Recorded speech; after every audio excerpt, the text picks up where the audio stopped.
What the fuck did you say? Hindi totoong anak ng walang hiyang Sandro na yun. Ang batang yan. Nagsisinungaling ka lang. Bulyaw ni Brent. Takot na napaatras si Akiya. No, hindi totoo yun.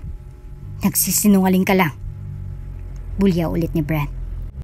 Napasinghap si Akiya nang hawakan ni Brent ang magkabilang palapulsuhan niya at diniin sa dingding. Ipalaglag mo ang batang yan. Kailangan mong ipalaglag yan.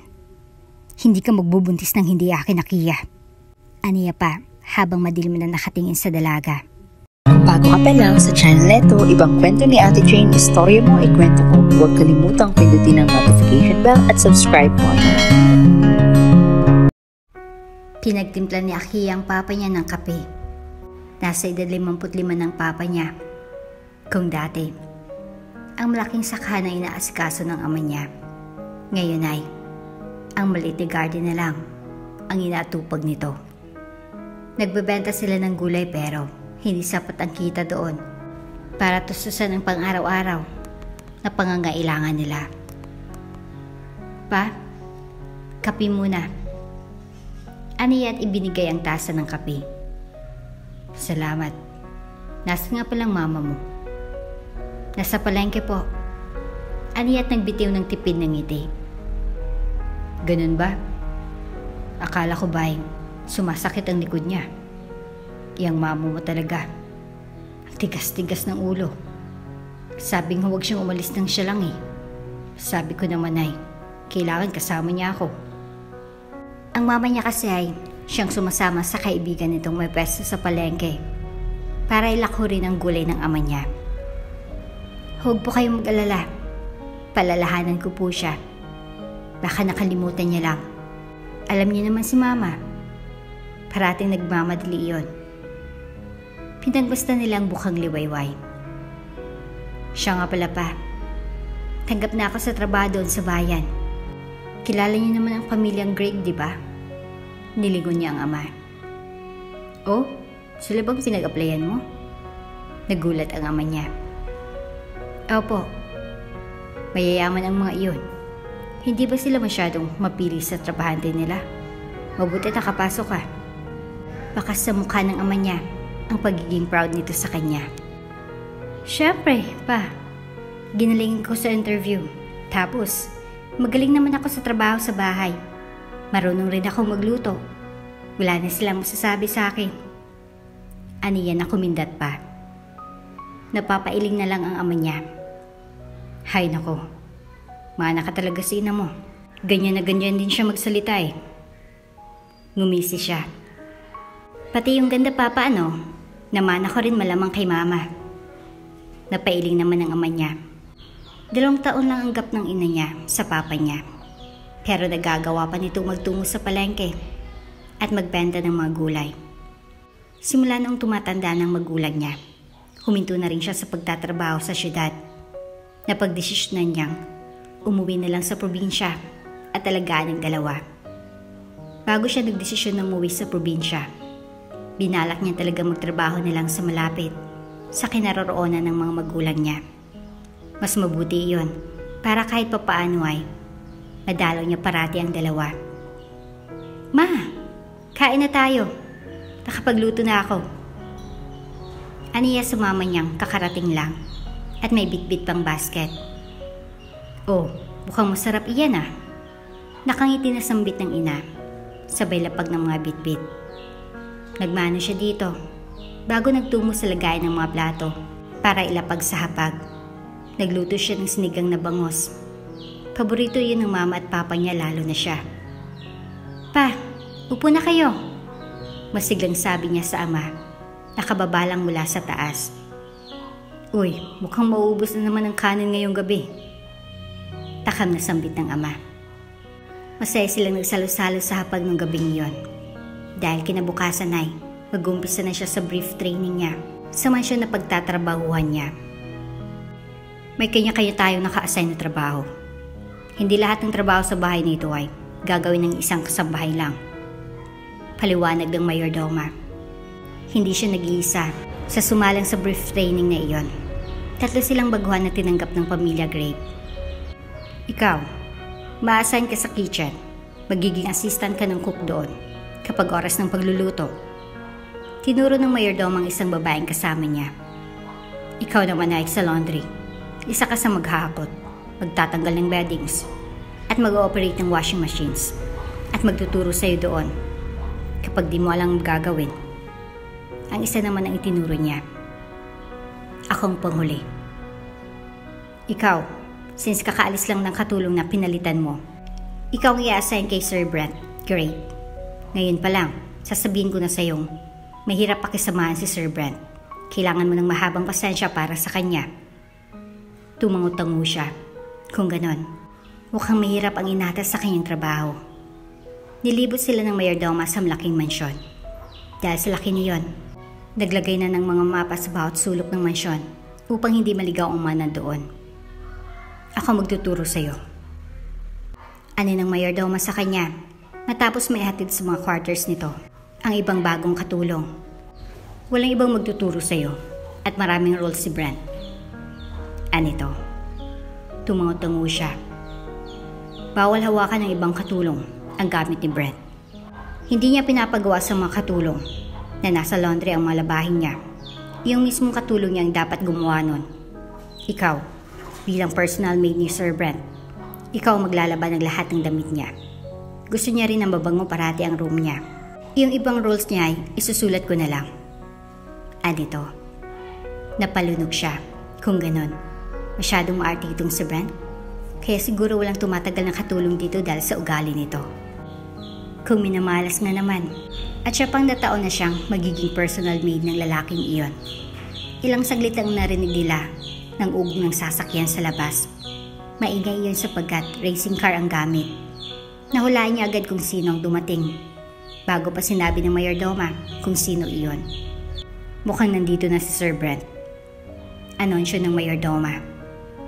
Agad siyang napasilip. Nang malaman din ng kasama niyang mga baguhan ay nakisilip na rin ang mga ito. Oh, ang pogi niya. Bulalas ng dalawang baguhang katulong, sabay baling sa kanya. Gusto mo palit tayo? Ikaw sa laundry tapos ako ang magiging personal maid ni Sir Brent? Nagulat siya sa biglang offer ng kasamahang katulong. Hindi siya makapaniwalang gusto nga nito makipagpalit sa kanya, samantalang kalat na kalat sa mansyon na iyon na masama nga raw ang ugali ni Brent. Akmang sasagot siya ng oo nang biglang magsalita ang mayordomo. Hindi landian ang pinunta niyo dito kundi trabaho. Siyang magiging personal maid ni Sir Brent. Tinuro siya ng mayordomo. Ayokong umuulit ng turo kaya final ang lahat ng napag-usapan. Hindi kayo pwedeng mamili ng trabahong ipapagawa sa inyo. Seryoso ang mukha ng mayordomo kaya natahimik na lang ang dalawa. Siya naman ay natahimik na lang din. Buti na lang hindi siya umuo agad. Kundi baka pati siya lagot sa mayordomo nila. Napatingin sila sa matangkad na si Brent. Nakaakyat na ito at hinawi ang magulong buhok. Magulang buhok ni Brent pero hindi mukhang aswang katulad niya. Napapailing siya. Iba talaga kapag pogi. Nagsimula na si Akhiya sa trabaho kinabukasan. Masaya siya sa first day ng trabaho niya. Parati pa rin siyang kinukulit ng dalawang baguhan. Nakatulong na sina Andy at Lala. Sige na Aki. Ikaw na sa laundry, ako na kay Sir Pogi. Kulit ni Lala. Ay nako, mas maganda pa rin sa kusina. Kaya sa akin ka na makipagpalit. Mas magugustuhan mo doon. Hindi ka magsisisi. Feeling ko kasi, mas kaya kong ugali ni Sir Brent eh. Giit pa ni Andy. Manahimik ka nga, Andy? Si Lala galit na. Ikaw ang manahimik. Kahit pa maghapon mong pagsilbihan si Sir Brent, wala kang pag-asa doon. Assuming ka. Ani Andy. Bakit ikaw? Mayroon? Kung makapagsalita naman to, akala mo talaga kagandahan. Ani Lala. Nagpalipat-lipat ang mga mata ko sa kanilang dalawa. Hindi ko na alam kung sinong papakinggan sa kanilang dalawa. Buti na lang sagutan lang ang nangyari at walang sabunutan. Pag nagkataong nagsabunutan ay baka siya pang maipit. Ang lalaki pa man din ang katawan ng dalawa. Nag-agahan pa siya bago siya papasok sa silid ni Brent. Ito ang first time na makakapasok siya sa silid ni Brent. Papasok ka doon para gisingin siya. Handa ng agahan dito sa baba. May pagkakataon ka nang ayusin ang silid ni Sir Brent habang kumakain siya dito sa baba. Ito ang instruction ng mayordoma sa kanya. Ito ang personal na nagtuturo sa kanya sa kahit anong trabaho niya bilang personal maid ni Brent. Sinunod niya iyon at pumasok na nga sa silid. Bukas iyon at free siyang maglabas-masok sa silid. Natigilan lang siyang nang makita may katabi itong babae at parehong walang saplot ang dalawa.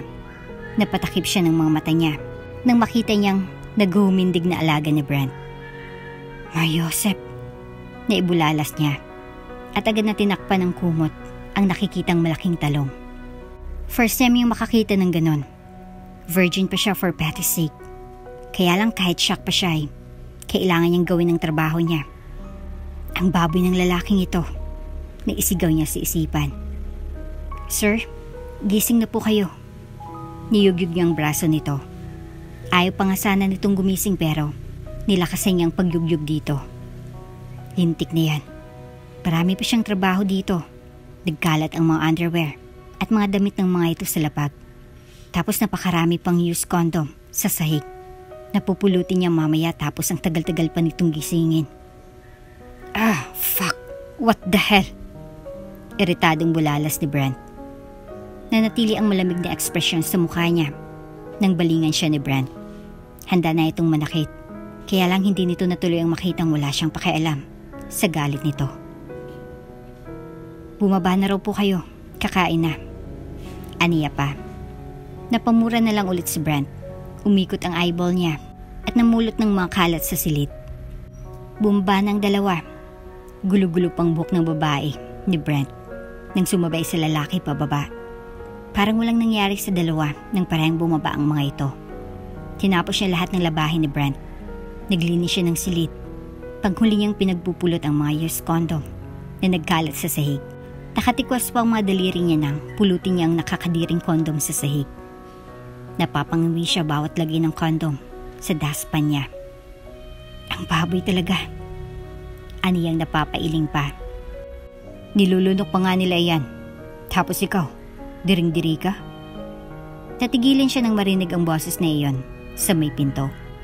Si Brent pala. Nakabalik na ito. Mukhang tapos nang kumain sa baba. Naabutan pa nito kung papaano siya mandiri. Namilog ang mga mata niya. Agad niyang kinuha ang dustpan na may mga used condom. Magtatapon lang ako. Paalam niya at lumabas na ng silid. Napansin ni Brent na malinis parati ang silid niya simula noong yung bagong personal maid niya ang nakatoka doon. Ayos naman ang lahat. Kaya lang naninibago siya sa mga kilos ng babaeng iyon.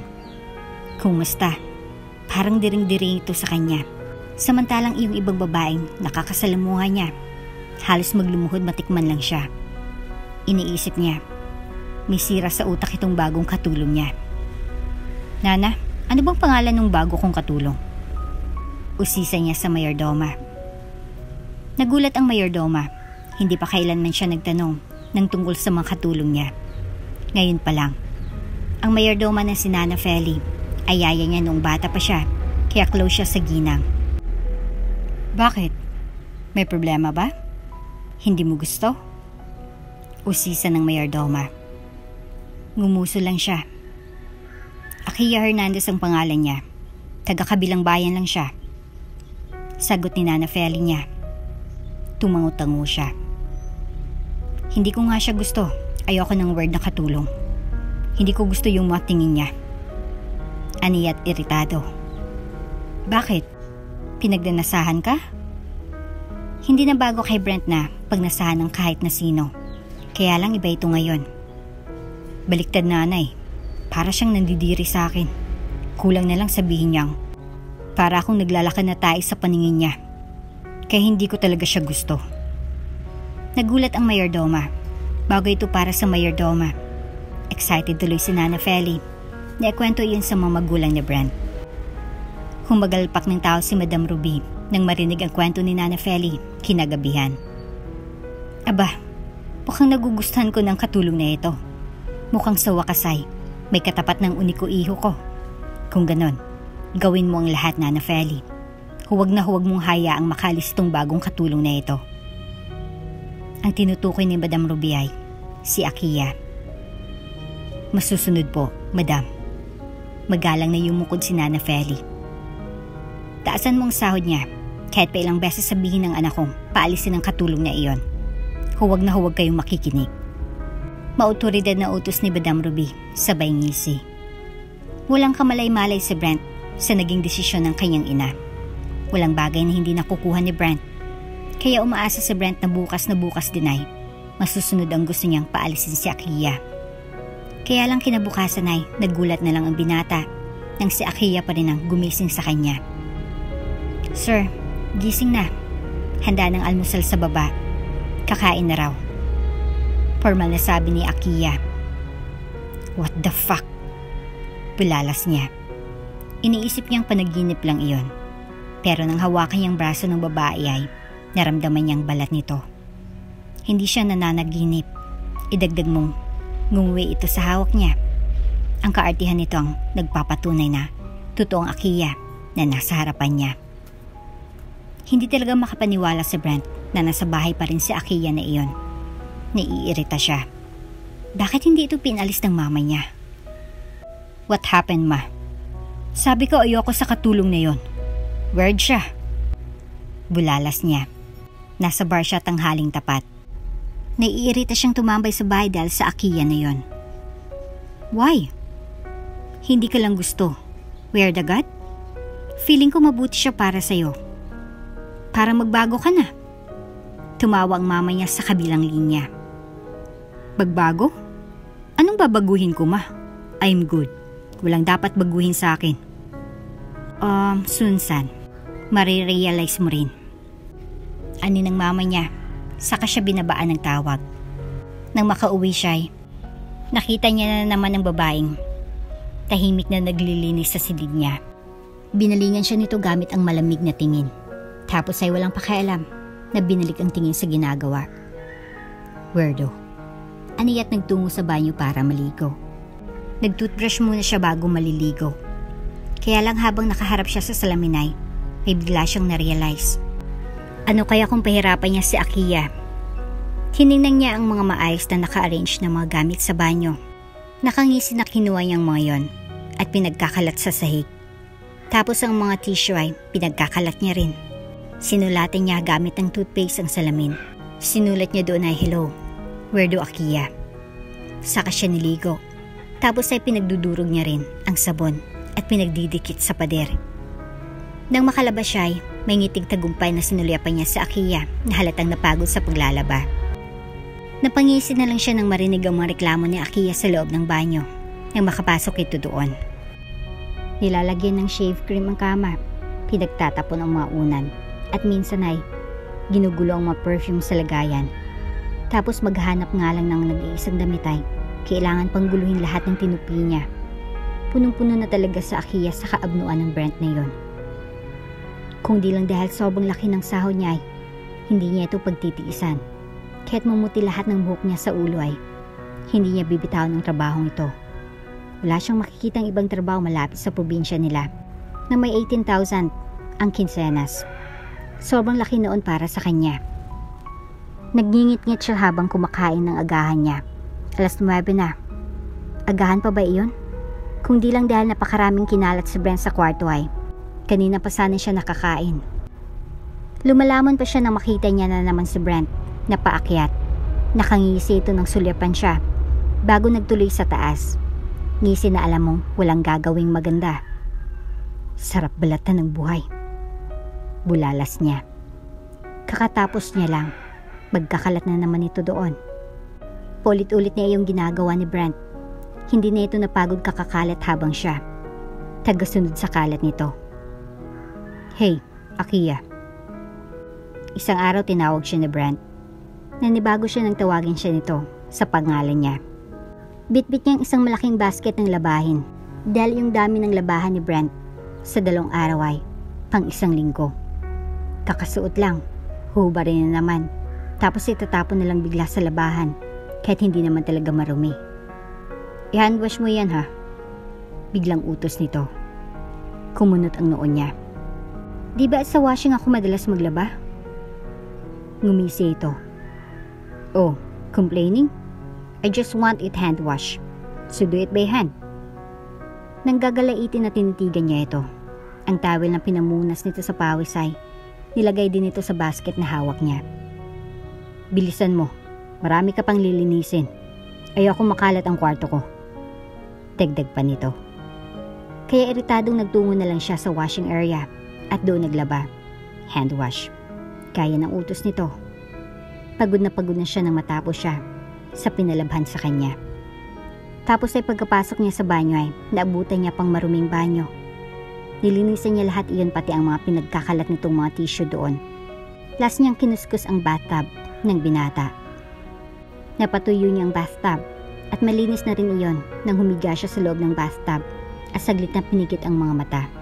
Pagod na pagod siya sa araw na iyon. Ano bang magagawa niya? Mahirap lang siya. Wala naman siyang choice. Dahil kinakailangan niyang kumayod para sa kanyang pamilya. Hindi na kaya ng katawan ng magulang niya ang kumayod pa. Siya na lang ang pag-asa ng magulang niya. Nagpapasalamat na lamang siya na hindi naman nagkakasakit ang mga magulang niya. Kahit papaano ay healthy ang dalawa. Hindi niya na namalayang nakatulog na siya sa bathtub. At hindi napansin ni Akiya ang pagpasok ni Brent. Fuck! Bulalas ni Brent nang makita si Akiya na nakahiga sa bathtub. Ang lakas-lakas pa ng hilik ng dalaga. Napangiwi ang binata. Balak niya sanang magkalat ngayon. Akala niya wala doon si Akiya. Pero heto nga. At nasa bathtub ang babae. At naghihilik. Napalingon siya ulit kay Akiya. Balak niyang gulhin ito. Kinuha ang tissue. At balak na tabunan niyon si Akiya. Pero natigilan siya nang kumilos ang babae. Tumagilid ito at muntik pang mauntog ang noo sa gilid ng bathtub. Mabuti na lang at mabilis niyang napigilan ang ulo nito at hindi ito nasaktan. Napamura siya sa isipan. Ano bang ginagawa niya? Ano naman kung masaktan ang babaeng to? Wala siyang pakialam. Dapat lang wala siyang pakialam. Pero imbis na deadmahin ng dalaga, ay natagpuan niya na lang ang sariling binibuhat ito papunta sa kama niya. Lahat ng nakakasex niya, wala siyang pakialam. Pero heto ngayon, at buhat-buhat niya itong katulong niya. Mama, Papa, kumain na kayo. Huwag kayong magpapagutom. Masama sa kalusugan yan. Natigilan na lang siya nang magsalita si Akiya. Nananaginip lang pala ito. Sa kanya inayos ang pagkakahiga nito sa kama niya. Tinabig niya ang buhok nito na nakatabon sa mukha. Natigilan siya nang mapagmasdan ang mukha ni Akiya. Ngayon niya ito natitigan ng ganito. Kasi naman, abala siya sa pang-iinis dito. Hindi niya malang napansin na maganda pa rin pala ito. Napalunok siya nang bumaba ang mata niya sa labi ng dalaga. Oh fuck. Napamura siya at agad na napatayo ng maayos. Ano bang nangyayari sa kanya? Nababaliw na ba talaga siya? Iritadong umalis siya sa silid niya. Pinaharurot niya ang Ferrari niya tungo sa club. Kailangan niyang uminom ng may masmasan sa kabaliwan niya. Nagtaka sa Akiya ng kinabukasan ay nagising siya sa kama. Ang naalala niya ay sa bathtub siya nakatulog kagabi. Pero pagkagising ay nasa kama na siya. Naalala niya, wala nga pala ang halos lahat ng katulong doon ngayon sa mansyon. Day off nila. Samantalang siya ay hindi pa makakapag-day off dahil malayo pang linggo. Ibig sabihin ay ang mayordoma at bodyguards lang ang doon ngayon. Kaya lang pagkababa niya ay nalaman niyang pati rin palang mayordoma ay wala. Sinama ni na Madam si Aling Feli. Emergency kasi, kailangan nilang isama si Aling Feli sa pupuntahan nila. Security guard lang ang naiiwan sa bahay. Napabuntong hininga siya. Nagbihis na lang siya sa maid's quarter tapos maligo. Nagtaka siya nang mapansin na wala yatang kalat ang silid ngayon ni Brent. Siya na lang din ang nagluto ng pagkain nila ng security guard dahil wala ang cook at day off lahat ng maids. Napansin niya rin na whole day na wala doon si Brent. Hindi niya alam kung saan nagpunta ang isang yon. Hula niya ay may dala na naman iyong babae pagka-uwi. Hindi pa nakamove ng katawan niya sa pagod kahapon. Kaya kahit nung araw na iyon ay mabigat ang katawan niya, Inayos niya na lang ang pagkakatupi ng mga damit ni Brent. Inayos siya lahat ng koleksyon nitong mga relo. Namamangha pa rin siya sa laki ng walk-in closet ni Brent. Ang brat niya talaga. Kita mo to? Ang mamahal nito. Aniyang nakatitig sa mga relo at iba pang alahas na nandoon. Para iyong butik dahil sa lakihat, kumpleto ang lahat ng gamit ng panlalaki. Mula sa sapatos, shades, hoodie, bling-blings, at kung ano-anong gamit, lahat ay mamahalin. Napapailing na lang siya. Nagpatuloy na siya sa pagtutupi ng mga damit. Gabi na. Wala pa rin si Brent. Kaya lang inaantok siya sa pagtutupi at saglit na naidlip. Tulog mantika siya pero pinagdarasal niyang sana magising agad siya kapag nakarating si Brent para hindi siya mahuling natutulog doon. Para siyang nananaginip na may humahalik sa kanya. Naramdaman niyang nakahiga siya sa malambot na higaan at may nakapatong sa kanya. Isinawalang bahala niya iyon dahil kinain na siya ng antok. Nang makaramdam siya ng kirot sa pagitan ng hita niya, ay ngiwi lang ang nagawa niya at isinawalang bahala lang ulit iyon. Mahirap talaga siyang gisingin kapag pagod siya. Pero sa pagkakataong ito ay tila may kakaiba siyang naramdaman sa katawan niya, sa bandang gitna ng hita niya. Fuck! May narinig siyang ungol tapos ng pagmumurang iyon. Sa isipan niya, nagtatanong siya kung bakit napaka-realistic naman yata ng panaginip niya. Mas lalo siyang inantok tapos nun. Umaga pagkagising niya ay naramdaman niyang tila napakalamig. Namaluktok siya sa kumot hanggang sa may gumalaw sa tabi niya at kinabig siya para yakapin. Naging mas komportable siya sa yakap na iyon. Nakaramdam siya ng init mula dito. Naalimpungatan lang siya nang mapansing ang matigas na bagay na bumubundol sa puso niya. At saka bakit nga pala may katabi siya? Kinapa niya ang bagay na bumubundol sa puso niya. Bakit malaki iyon? Mahaba tapos mataba. Namilog ang mga mata niya na mapagtanto ang hawak. Nang magmulat siya ng matay, ang mukha ni Brent ang sumalubog sa kanya. Mabilis siyang nadampot ang unan sa tabi niya at diniin sa mukha ni Brent. Nagpapasag ito dahil hindi makahinga. Pero nakabawi ito at hinila siya at inibabawan. Nasa ilalim siya nito at hawak siya sa magkabilang braso. Akmang sisigaw siya nang takpan nito ang bibig niya. Namilog ang mata ng binata nang makita ang kahubaran niya. Fuck! Bulalas nito. Napansin ni Brent na ngayon mas lalo lang lumayo si Akiya sa kanya. May nangyari sa kanila. Pero walang sinabi ang dalaga. Hindi ito nagsalita tungkol doon. Hinintay niyang may sabihin nito. Napamura siya sa sarili. Bakit ba parang siya pa itong virgin kung umasta? Ilang babae nang naikama niya na wala naman siyang pakialam pagkatapos. Nalasing siya nung time na may nangyari sa kanila ni Akiya.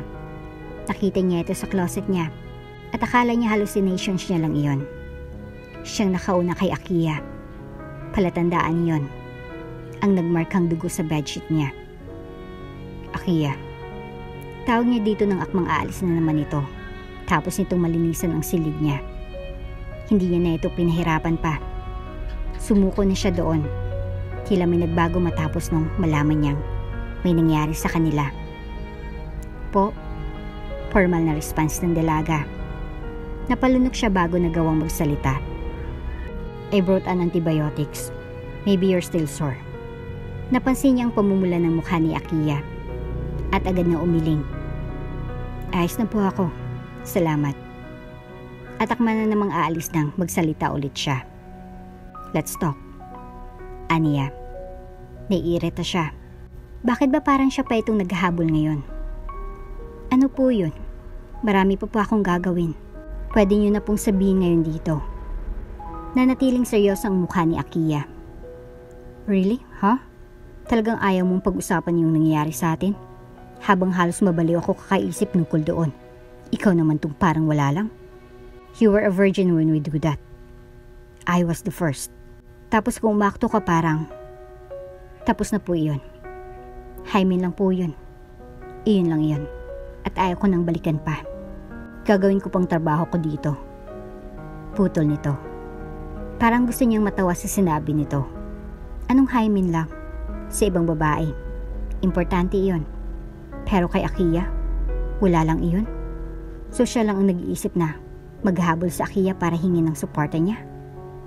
Talaga bang hanggang sa mga oras na iyon ay gagamitin pa rin ito ang pagiging cold nito sa kanya? You don't choose protection that night. Baka mabuntis kita. Napansin niyang pamumula ng pisngi ni Akiya at napaiwas ng tingin. Isang beses lang iyon. Hindi magbubunga yun sigurado. Anito at hindi makatingin sa kanya. Alis na ako. Nagpaalam na ito at ang nagawa niya na lang ay tanawin itong lumalayo sa kanya. Minsan naiinis siya sa pagiging kakaiba ni Akiya. Sana katulad na lang ito sa mga naging babae niya na naghahabol sa kanya, na nagagalit kapag hindi niya nabibigyan ng atensyon. Kung bakit kasi kakaiba si Akiya, hindi niya matanggap. Sandro? Nakangitig sambit ni Akiya nang makita ang dating kaibigan. Masaya siyang nilapitan niyang lalaki. Itong kababata at kaklase niya dati sa elementarya. Long time no see. Nakauwi ka na pala.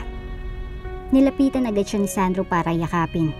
Natawa na lang siya at tinapik-tapik ito sa balikat. Kaya lang naglaho ang ngiti niya nang makita sa Brent sa may pool. May iritasyon na nakapaskil sa mga mata nito habang nakatingin sa kanila dito banda. Kaya bumitaw siya kay Sandro at nakangiti na pinagmasdan na lang ito. Ang laki ng pinagbago ng kababata niyang ito. Dati sipunin ka lang, ngayon ang ganda mo na. Pabirong sambit ni Sandro. Natawa na lang siya. Tapos nanay, nagkwentuhan sila ni Sandro. Nagkamustahan sila. Oras ng tanghalian pa naman. Mamaya pa siya magsisimula sa trabaho. Sabay pa silang nananghalian ni Sandro. At mga bandang alaunay, balik na siya sa trabaho. Nagulat na lang siya pagpasok niya sa silid ng maabutan sa Brent doon, na may masamang tingin na pinukol sa kanya. Isinang walang bahala niya iyon. Ano yun? Nasa trabaho naglalandian kayo? Kaya ba ayos lang sa'yo na may mangyari sa atin? Balak mo akong gawing warm up sa kama? Nagbitaw ng sarkastikong ngisi si Brent. Kunot noong nilingon niya si Brent. Nagtitimpi siya sa ugali nito pero hindi niya hayaang insultuhin siya nito ng ganon. Ano? What? Tama ako? Nagtagis ang bagang niya. Gustong-gusto niya itong sampalin pero hindi niya magawa. Parati niyang pinaalalahanan ng sarili na isa lang siyang katulong at ano man ang gawin niya kay Brent at maaaring ikapahamak niya pa. Kaya ayaw niyang pag-usapan ng tungkol sa mga nangyari sa kanila. Sa totoo lang, pwede niyang i-report sa pulis si Brent dahil ginalaw siya nito nang walang consent niya. Pero dahil alam niyang wala siyang laban sa pamilya ni Brent, kaya nanahimik na lang siya. Kahit sa loob-loob niya, nahihirapan niya siya. Pakiusap, Sir Brent. Hayaan niyo na ako. Lubayan niyo na ako. Wala naman akong ginawang masama para ganituhin niyo ako. Nandito ako para magtrabaho at kumita sa marangal na paraan. Kaya pakiusap, hayaan niyo na ako. Tumulo ang luha niya. Napansin niyang pamimilog ng mga mata nito. Hindi na ito nakaimik pagkatapos nun. Walang imik na nilisan niyang silid nito. Nagtungo siya sa washing area at balak na namang mag-hand wash gaya ng nauna nitong utos sa kanya. Use the washing machine this time. Huwag mo nang i-hand wash. Bigla na lang itong pumasok doon at sinabi iyon. Habang naglalabas siya, hindi maalis isipan niyang mainsultong sinabi ni Brent. Kani-kanina lang. Hindi niya lubos maisip na gano'n ang tingin nito sa kanya. Sa day off niya ay pilit niyang iwinaksi ang mga problema na bumabagabag sa isipan niya. Umuwi siya sa kanila at nakipagbanding sa pamilya niya. Oh, Sandro! Masayang sambit ng ina niya. Napatingin siya sa labas ng bahay at nakita si Sandro doon. May bitbit itong supot na may pangalan ng tindahan ng lechon. Buti nakarating ka, anak. Inanyayahan ko itong si Sandro kahapon. Nagkita kami sa palengke. Tapos kay Sandro at bumaling sa kanyang mama niya. Sabi niya magkasama kayo sa trabaho. Ang galing naman. Napangiti siya ng balingan si Sandro. Opo. Ang tagal na rin noong huling nagkita kami ni Akiya. High school pa yata kami nun. Ani Sandro. Cute pa ako nun. Natatawang singit niya pa. Ngumiti ng matamis si Sandro at hindi siya binara. Halika iyo. Magsimula na tayo magkapunan. Ang papa niya naman ang nagyaya. Masaya silang nagkwentuhan sa hapagkainan. Maraming tanong ang mga magulang niya kay Sandro. Hinatid niya rin si Sandro sa may gate nang magdesisyon na itong umuwi. Salamat. Punta ka ulit dito. Hindi ko akalaing magkapareho tayo ng day off. Aniya kay Sandro. Oo. Sinabi kong isabay sa'yo. Natatawa siya habang nakakudot ang noo. Ay sus, hanggang ngayon pala, may pagkaklingi ka pa rin. Di ka magkaka-girlfriend yan. Sige ka. Nakatitig si Sandro sa kanya bago ito nakapagsalita. Hinihintay kita. Naalis ang ngiti sa labi niya nang mapansing may sinabi si Sandro. Mahina lang kasi ang boses nito kaya hindi niya masyadong klaro. Ha? Aniya. Umiling agad si Sandro. Wala. Alis na ako. Bukas na lang ulit. Ngumiti siya at tumango. Hardinero si Sandro sa mansyon. Akala niya talaga nasa Maynila ang lalaking iyon. Nandito lang pala sa probinsya. Kinabukasan na duty niya na naman. May motor si Sandro kaya sumabay siya dito. Sinasadya pa nitong bilisan na pagpapatakbo sa motor kaya napapayakap siya dito. Panay ang ampas niya dito pero tawa lang ang sagot nito. Kapag naaksidente tayo, mumultuhin kita. Aniya kay Sandro. Naku, hintayin pa kita gabi-gabi. Anito tapos tumawa ulit. Panay ang tawanan nilang dalawa kahit noong bumaba na siya sa motor nito. Ito pa mismo ang nagtanggal ng helmet niya. Kaya lang pagkatanggal niya sa helmet niya ay nagulat siya nang yumuko si Sandro at pinatakan ng halik ang labi niya. Hindi siya handa sa ginawa nito. Natulala na lang siya habang nakatitig kay Sandro. Sandro, bakit mo ginawa yun? May gusto ako sa iyo matagal na, Akiya. Napasingap siya ng isang kamay ang humablot sa kanya palayo kay Sandro at nalingunan niya si Brent. Nagliliyab ang mga mata nito at nagdidilim ang anyo na nilapitan bigla si Sandro para undayan ng malakas na suntok. Nimilog ang mata niya at akmang dadaluhan si Sandro na nasaktan pero hinila na siya ni Brent palayo doon. Kinalakad siya ng lalaki paakyat sa taas. Naguguluhan at hindi niya alam kung anong gagawin habang nakasunod kay Brent. Nang makapasok sila sa kwarto ng binatay, patulak siya nitong binitawan. Ngayon nakita ko na talaga ng dalawa kong mga mata. May relasyon kayo? Napalunok siya. Bakit nagkakaganito si Brent? Sabi niya dito noon. Tigilan na siya nito pero heto na naman ito. Oo, may relasyon kami. Ano naman iyon sa'yo? Ano bang pakialam mo? Naiiritang bulyaw niya. Gusto niyang tigilan na siya nito. Gusto niya na ng tahimik na buhay. Bakit ba hindi nito maibigay iyon? Kita niya ang mas lalong pagdidilim ng mukha ni Brent. Hindi niya maintindihan ang galit na nakikita niya sa mukha nito. Simulan noong sabihin niya ang kasinungalingan na yun ay tila may nagbago kay Brent. Hindi yung kasual na pag-istrikto nito ang pinapakita nito sa kanya. Kakaiba iyo ngayon. Where are you going? Mabigat ang boses nito nang magsalita. Natigilan siya. Napalunok siya at napatingin sa pitsel ng tubig sa kamay. Ibababa ko lang itong pitsel. No. Ibaba mo yan dyan. Kukunin yan ng makatulong. Sabi nito. Wala siyang nagawa kundi ibaba na lang ang pitsel. Go fix my shirts in the closet. Utos nito. 3 araw na siyang hindi makalabas sa silid ni Brent. Parati nitong pinapaulit sa kanya ang pag-arrange ng mga gamit nito sa closet nito. Kaysa buksan na naman nito ang topic tungkol sa nangyari sa kanya at sa kasinungalingan niya tungkol sa relasyon nila ni Sandro, ay minabuti niyang sundin na lang lahat ng gusto ni Brent. Ayaw niya na ng gulo. Kabisado niya na lahat ng sulok ng closet ni Brent. Nang matapos siya sa gawain ay humihiga siya sa malamig na sahig at padalas doon na lang nakakatulog. Kahit nagugutom ay pinili niya na lang na itulog iyon. Hindi siya manghihingi ng kung ano kay Brent. Nagigising siya kinabukasan na nakahiga na sa kama. May pagkain sa side table.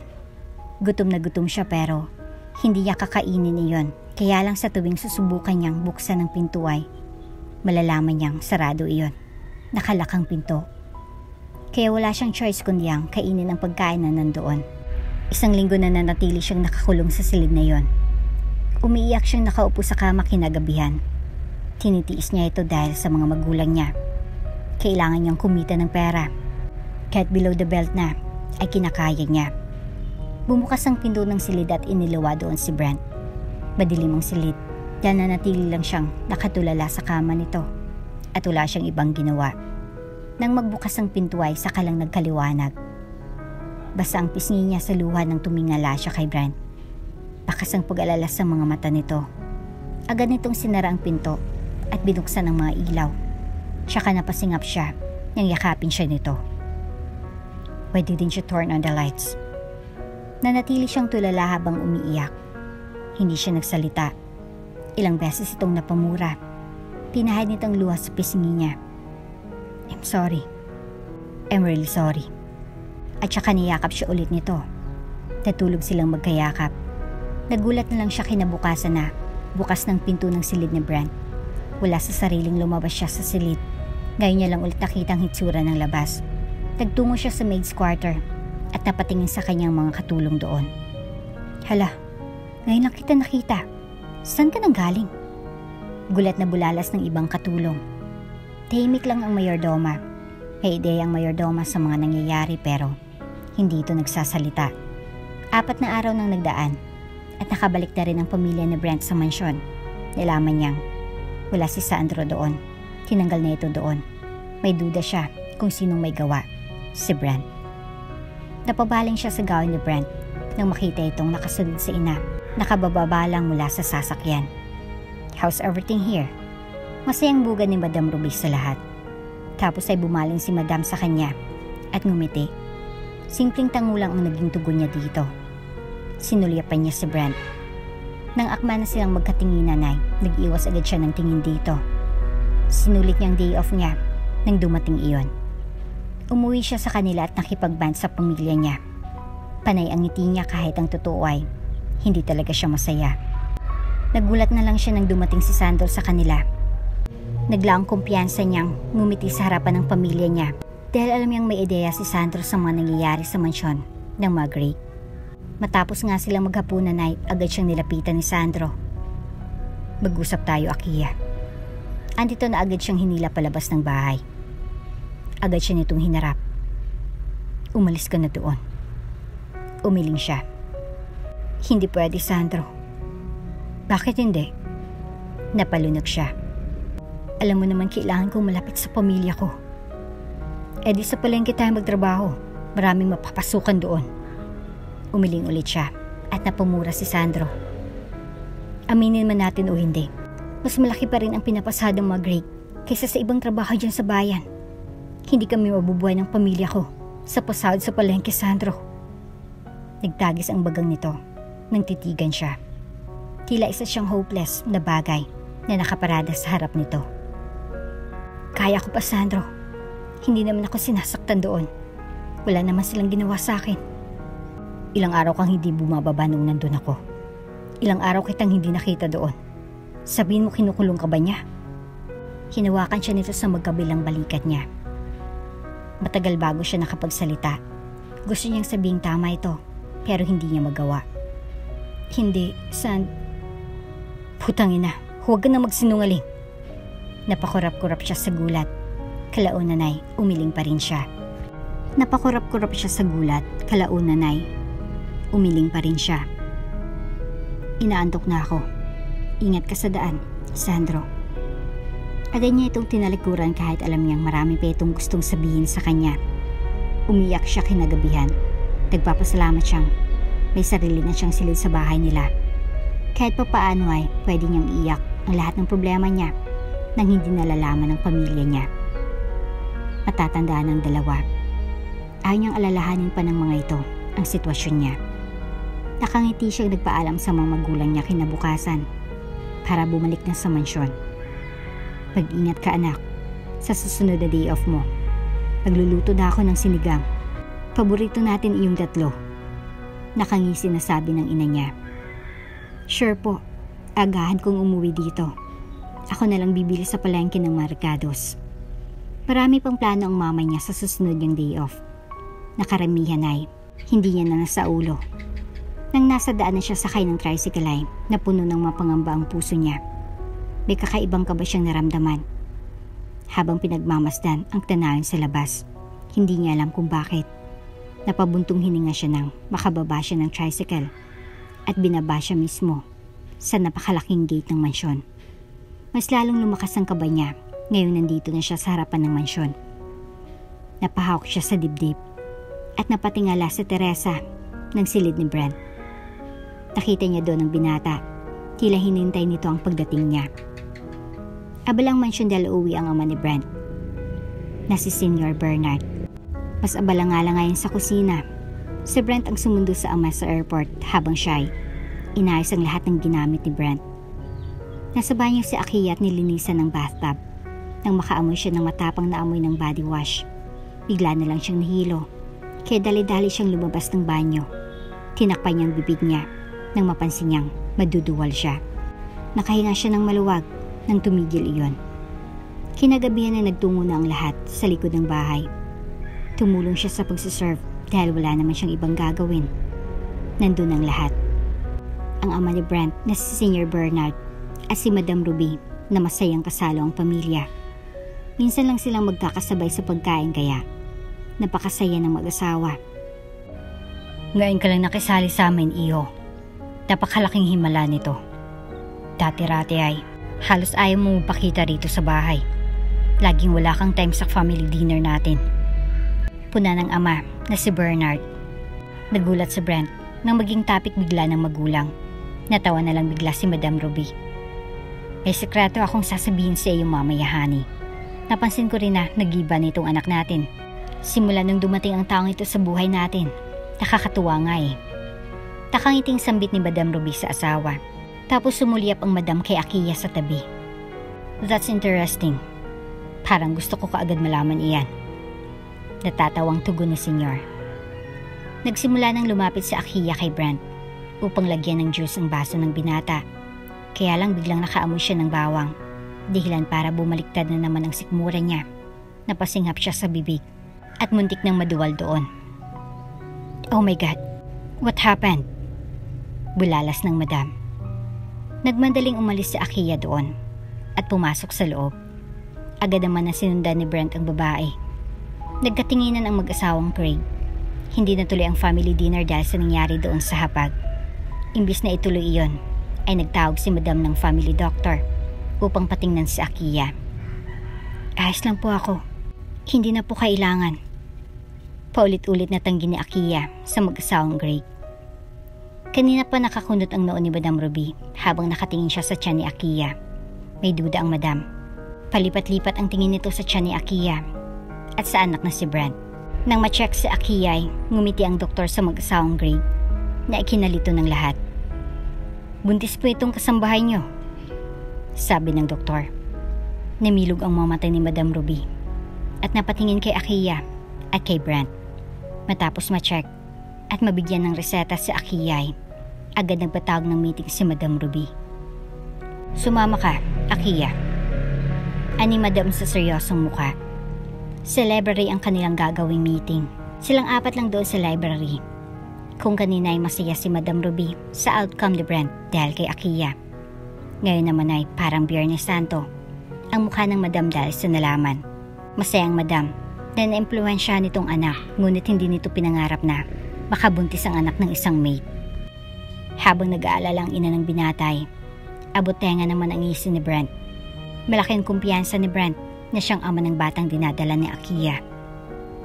Ito ang pinapangarap ng binata na mangyari. Please tell us the truth, Akiya. Sinong ama ng batang dinadala mo?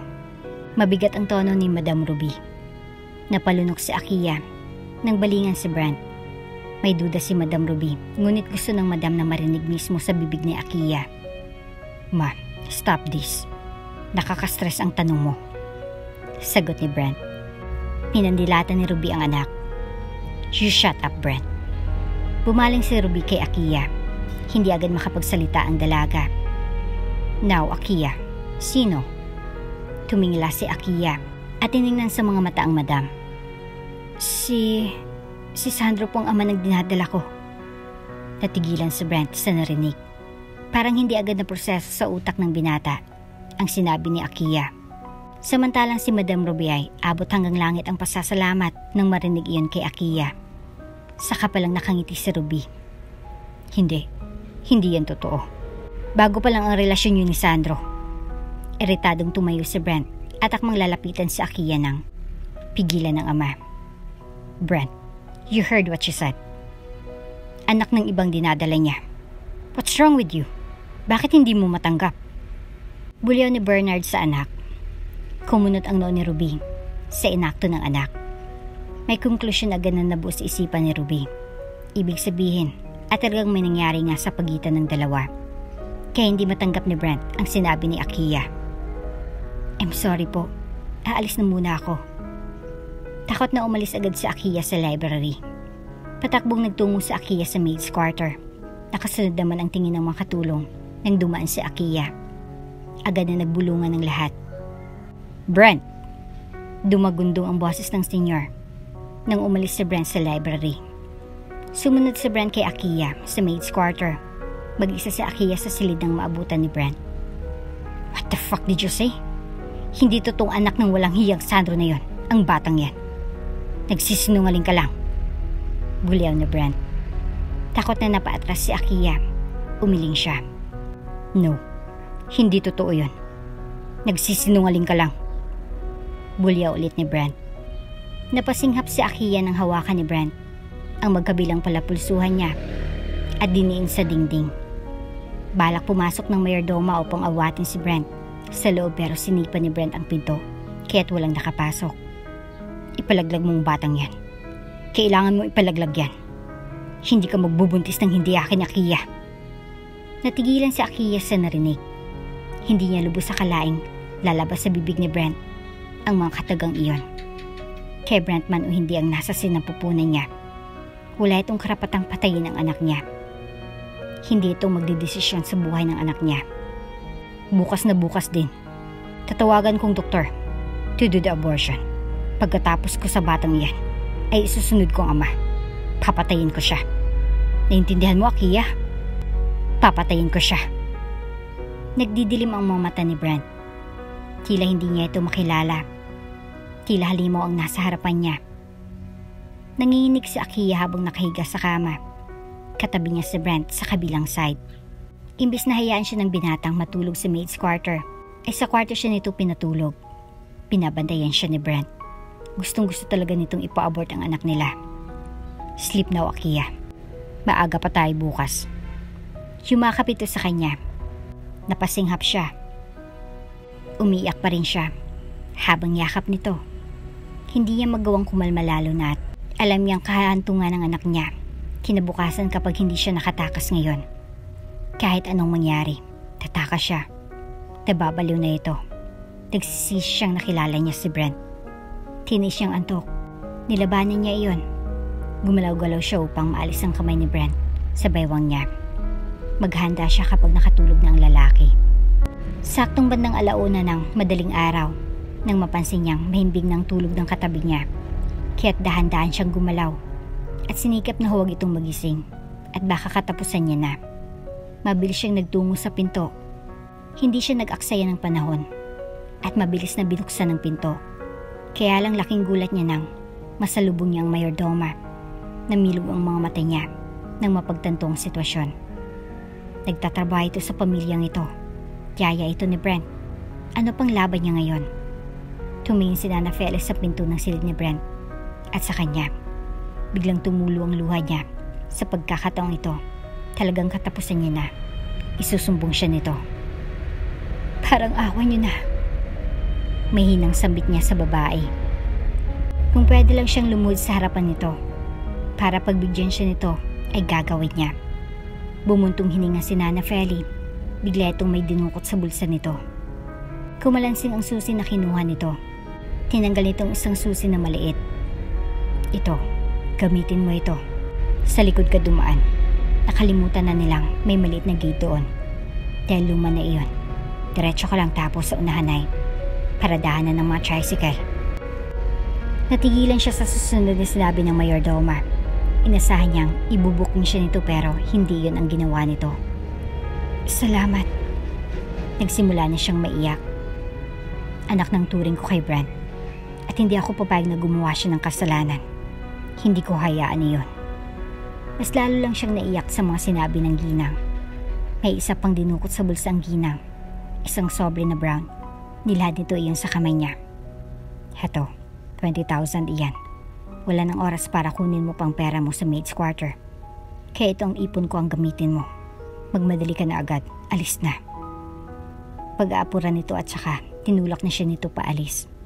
Kaya nagmamadali na siyang umalis. Nagtungo agad siya sa likod ng mansyon at doon nakita ang sinasabi nitong gate. Nang oras na nabuksan niyang gate, sa kanya napagtanto na tuluyan na siyang makakalaya. Hindi na siya makukulong pa doon at ligtas ng anak niya. Binato ni Brent ang mamamahalin niyang mga gamit kinaumagahan. Nilibot niya ang buong kabahayan pero hindi niya nahanap si Akiya. Natakasan na siya ng babae. Ilang beses siyang napailing at gustong sabunutan ang buhok sa galit. Fuck! Malakas na bulyaw ni Brent sa loob ng silid. Ang mga katulong ay halos hindi makapasok para awatin si Brent. Naging violente ito na kahit ang mas security guard ay wala nang magawa. Kundi ang panuurin na lang na winawasak ng binatang mga gamit sa loob ng silid nito. Natataranta naman na tinawagan ni Madam Ruby, ang family doctor. Kailangan itong pakalmahin si Brent. Hindi lubos sa kalain ng madam na babalik sa ganitong kabayolente si Brent. Nung dumating si Akiya, malaking ipinagbago ni Brent. Bago dumating si Akiya sa buhay ni Lai, ganito si Brent noon. Kaya walang nakakatagal na katulog dito. Ngayon nagsisisi si Madam Ruby kung bakit natuwa siya nung malaman na hindi anak ni Brent ang nasa sinampupunan ni Akiya. Nagmadaling pumasok sa silid ang doktor. Nang dumating ito, ilang saglit ay kalmado na si Brent. Tinurukan ito ng pampakalma. May mga nareseta ang doktor para kay Brent. Nag-aalala na nilapitan agad ni Madam Ruby si Brent nang magising ito kinahapunan. Inaantok pa ito dahil sa tinurok na pampakalma. Son, how are you? Nag-aalala na usisa ni Ruby sa anak. What do you want? Do you want to eat or drinks? Umiling si Brent. I want something. Hindi mag-gets ni Ruby ang ibig nitong sabihin. Nang makarecover si Brent sa pagwawala niya, umalis kaagad siya kinagabihan. May kinontak siya para may kumuha kay Sandro. Dinala nilang lalaking iyon sa isang tahimik na lugar. Nakamotor si Brent nang dumating sa lugar na kinalalagyan ni Sandro. Bugbog sarado si Sandro. Na makarating siya, pinabubog niya ito sa makakilala niya. Ang tapang-tapang pa rin kahit bugbog sarado na. Komento ng kasama niya. Nang gagalaitin na nilapitan niya si Sandro. Ito ba talaga yung lalaking pinili ni Akiya? Naiirita siyang tinitigan nito sa malapitan. Tapos mo siyang galawin. Itatago mo siya ngayon? Gagawin mo siyang parausan? Hinilay niya ng marahas ang buhok nito. Bakas ang iritasyon sa mukha ni Sandro nang marinig iyon. Hindi ganun si Akiya. Hindi ko kailanman ginalaw si Akiya. Mataas ang respeto ko sa kanya. Kaya huwag mo akong paratangan. Natigilan siya sa narinig mula kay Sandro. Anong sinabi nito? What the heck are you saying? Walang nangyari sa inyo? Nagtagis ang bagang ni Sandro. Sinabi nang wala. Parang nanlambot ang tuhod ni Brent nang mapagtanto ang lahat. Ibig sabihin ay muntik niya nang mapahamak ang anak niya. Inutusan niyang ipa-abort ni Akiya ang baby nila. Anong klase siyang ama? Nagawa niya talaga yan sa sarili niyang anak? Napahawak na lang siya sa poste, sa tabi. Ilang saglit ay nasuntok niya ang poste at dumugo ang kamao. Kulang pa yun. Kulang pa yun sa lahat ng kagaguhan na ginawa niya kay Akiya. Napakagago niya talaga. Bakit ngayon niya lang napagtanto? Nagsinungaling si Akiya para hindi ito husga ng pamilya niya. Wala sa sarili na umalis siya doon. Matapos niyang sinabing pwede nang bitawan ng makakilala si Sandro. Tulala siya. Ang tanging laman ng isipan niya ay ang mag-ina niya. Nasaan na ngayon sina Akiya? Nag-hire sa Brent ng private investigator para hanapin ang kanyang mag-ina. Inabot ang 1 taon. Wala pa ring usad ang kaso. Hindi niya alam kung saan nagtatago si Akiya ngayon. Maintindihan niya kung bakit ginawa ni Akiya iyon. Matapos ng lahat ng ginawa niya dito, kahit na sino man ay magtatago rin. Tila nawala ng saysay ang buhay niya. Naglalasing siya gabi para lang makalimutan ang sakit at makatulog. Kinabukasan ay babalik ulit ang sakit. Tila nawalan ulit ng bisang alak na ininom niya dahil panandalian niya lang nakakalimutan ng sakit. Tumutungga siya ng beer sa silid na iyon nang pumasok ang ina niya. Son, stop it. Gabi-gabi ka na lang umiinom. Hindi ka pa kumakain. Hinawakan nito ang balikat niya. May balita ba kayo kina Akiya? Matagal bago nakasagot ang ina niya. Wala pa eh. Pero ginagawa naman nilang lahat para mahanap na sila. But for now, ayusin mo muna ang sarili mo. Ganyang itsura bang gusto mong iharap sa anak mo? At ni Akiya? Tsaka ako rin naman. Gusto ko na rin makita ang apo ko. Excited na akong mahanap sila. Tumayo siya at nagtungo sa ref para kumuha na naman ng panibagong beer. Wala nang nagawang ina niya nang buksan niya na iyon at tunggain. Napabuntong hininga na lang si Madam Ruby at lumabas. Bakas ang awat pag-alala sa mga mata ni Madam Ruby nang balingan siya bago tuluyang umalis. Hanggang sa sinugod na siya sa ospital dahil sa depresyon. Hindi magkamayo sa pag-iyak ang ina niya nang bigla na lang siyang naglaslas. Hanapin natin sila, please. Huwag mo ulitin ito, please. Hawak ng ina niya ang kamay niya habang nakahiga siya sa hospital bed at nakatitig sa kasami. Nagmamakaaway ito para sa buhay niya. Isang araw, isang malapit sa kanyang lumapit sa kanya. Sina Ana Feli, ang itinuturing niyang pangalawang ina niya. Hinawakan itong kamay niya habang umiiyak din ito. Gusto kong humingi ng tawad. Ako ang nagpatakas kay Akiya. Kahit pa ibalik man ang oras, gagawin ko pa rin iyon iyo. Wala akong pinagsisihan. Kaya patawad dahil hindi ako nagsisi sa pagpapatakas ko kay Akiya. Nanginig na amin ang ginang. Napangiti siya sa narinig. Lubos ako nagpapasalamat, Nana. Dahil sa inyo, naligtas ang anak ko mula sa halimaw niyang ama.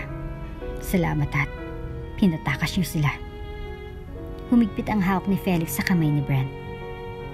Hindi pa huli ang lahat, iho. Makakabawi ka pa sa kanila. Huwag mo hayaang hanggang dito ka na lang. Habang humihinga ka, may pag-asa ka pa. Ani Nana Feli. Ang kailangan niya lang ay dedikasyon para ipagpatuloy ang buhay. Walang mawawala kung susubukan. Parating niyang inaalala sina Akiya at ang anak niya habang nilalabanan niyang sarili niya. Duman ng 7 taon, isang Lamborghini ang pumarada sa airport. Bumaba doon ang driver ng Macri, tsaka mabilis na binuksan ang backseat ng sasakyan. Isang lalaking naka-business suit ang formal na naglalakad papalapit sa sasakyan. Halos lahat ng mga taong nadadaanan niya ay napapalingon sa direksyon niya. Yes, Mama. Kararating ko lang. Ani Brent habang kausap sa cellphone ang napapraning niya namang ina. Sa loob ng 7 taon, napakaraming nagbago. Pagkalabas na Brent sa hospital ay sinimulan niyang magbasa-basa ng files tungkol sa business nila. Nagkaroon siya ng interest doon hanggang sa sinubukan niyang magsimula sa pagiging sekretary ng ama niya. Hanggang siya na ang pumalit sa ama niya sa pwesto nito. Kung lumago ang kumpanya nung ama niya pa lang ang nagpapatakbo, mas lalo lang lumala ang paglago nito nang siya nang may hawak. Nahanap niya ng linya niya. Naging ambala siya at lahat-lahat pero hindi niya kailanman nakalimutan ang mag-ina niya, ang dahilan ng lahat ng ito. Noong sa wakas ay natuntunan ng private investigator niya ang kinaroroonan ni Akiya, ay saka siya nagdesisyon na umuwi. After 7 years, ngayon niya lang naisip na magbalik Pinas. Dumiretso muna tayo sa St. Magdalene School. Aniya sa driver nila. Bago siya tutungo sa mansyon, may gusto siyang daan ng lugar. Nang makarating siya sa eskwelahan, ay nakatayo siyang pinagmasdan ng batang lalaki na masay naglalaro kasamang iba pang kaklase nito. Pinagmasdan niyang bata. Hindi may pagkailang anak niya nga ito. Magkamukha talaga sila. Para siyang nakalutang sa ere habang pinagmamasdan ng bata. Adam! Biglang tumigil ang bata sa paglalaro nang marinig ang pangalang iyon. Malaki ang pagkakangisi nito nang bumaba sa slide at tumakbo nagtungo sa babaeng Nasa lilim ng puno, si Akiya. Napanganga siya. Tila para pa rin siyang namamalikmata habang pinagmamasdan ng babae. Parang hindi ito totoo. Gusto niyang lumapit pero hindi niya magawa. Tuwing naaalala niya ang mga nagawa niya noon.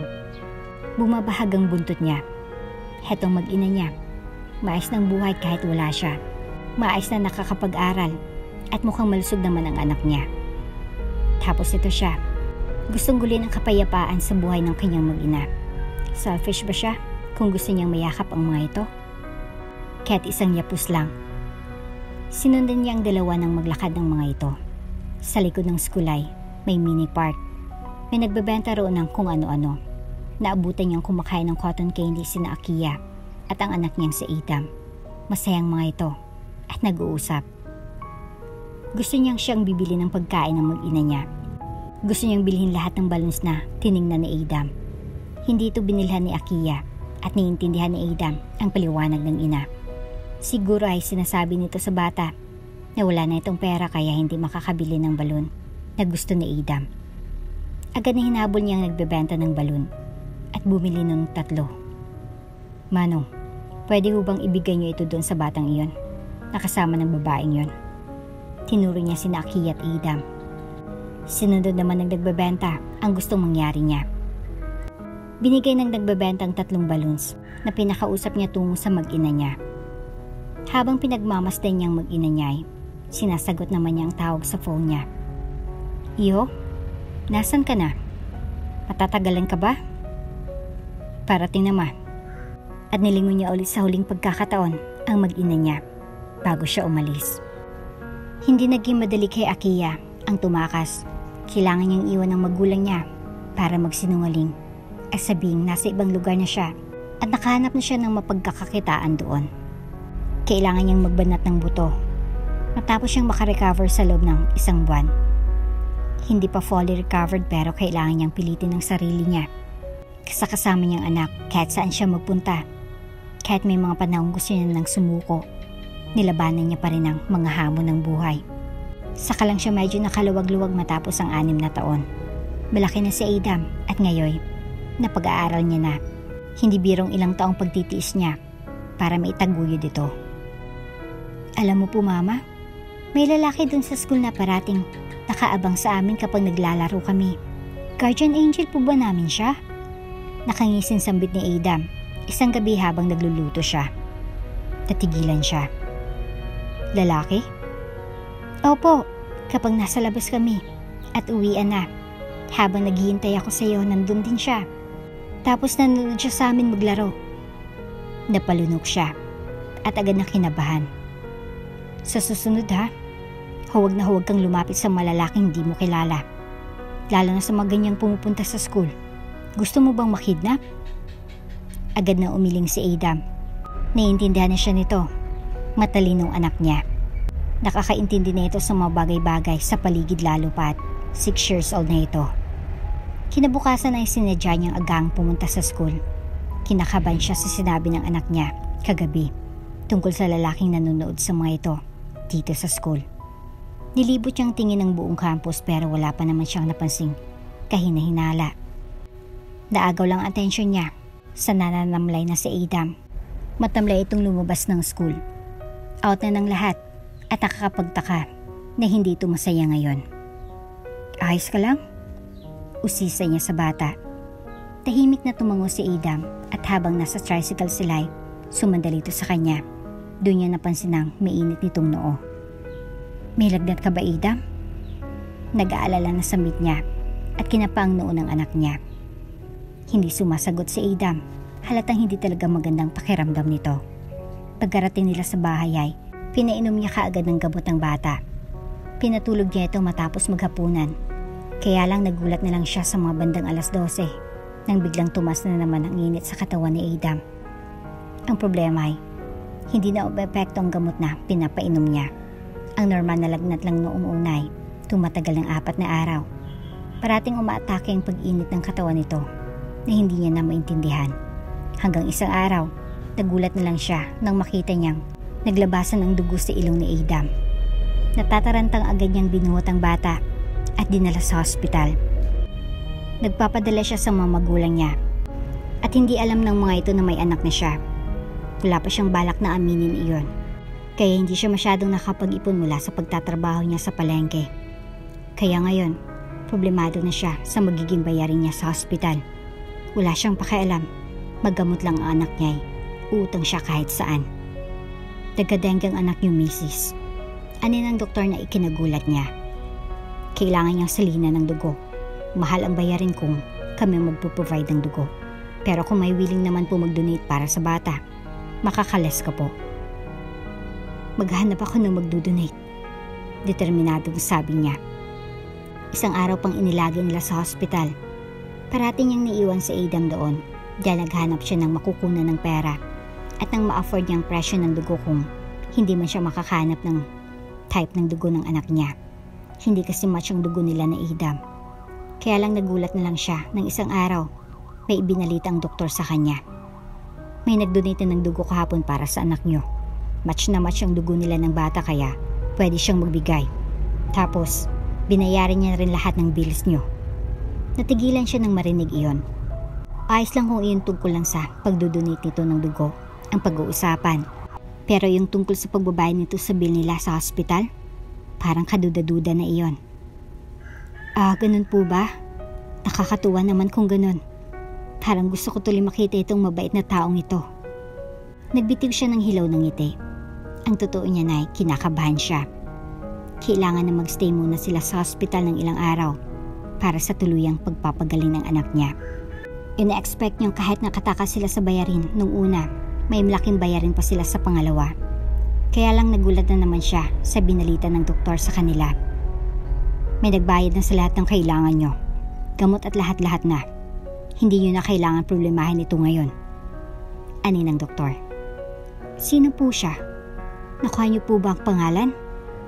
Lalaki siya pero hindi ko nakuha ang pangalan. Wala rin siyang binigay na info sa akin. Basta niya nalang binayaran lahat ng balance niyo. Lalaki. Napatulala siya. Hindi siya sure kung sinong taong ito. Dagdag sa ikinagulat niya, nang pagbalik niya sa anak niya sa kwarto nito ay may bigla itong naikwento. Mama, yung lalaki sa school. Tinalo niya ako. Naalala mo yung sinabi ko sa yung lalaki na parating nanonood sa amin tuwing naglalaro kami? Naalala mo? Kumunot ang noo niya at nalilito sa mga nangyayari. Sino bang taong ito at parang kakaiba yatang kinikilos? Hindi maalis ang kaba sa puso niya. Parating niyang pinaalalahanan ng anak na huwag na ulit makipag-usap sa lalaking iyon. Nang ma-discharge ang anak niya ay saka lang siya nakaramdam ng gaan sa pakiramdam. Gumaling na si Adam at masaya siyang malaman na pwede na itong bumalik sa school.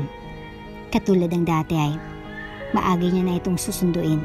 Simula nung nagsumbong si Adam tungkol sa lalaking nanonood sa kanilang paglalaro ay inagahan niya ng pagpunta doon.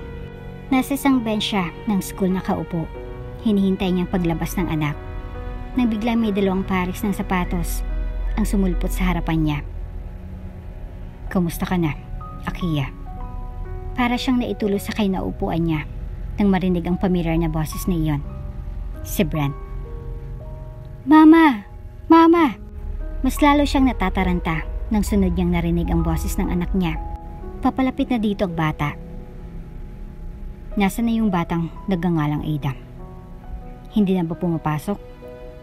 Usisa ni Brent sa isa sa parents na pumupunta sa school para sunduin ang anak. Nang bumalik siya sa school na pinapasukan ng anak niyang si Adam, ay hindi niya nakikita si Adam nakasama ng ibang naglalarong bata sa playground habang naghihintay sa mga parents nila. Iyong batang yon? Nagka-dengue raw iyon eh. Nasa hospital raw ngayon kaya hindi nakapasok. Balita ng babae.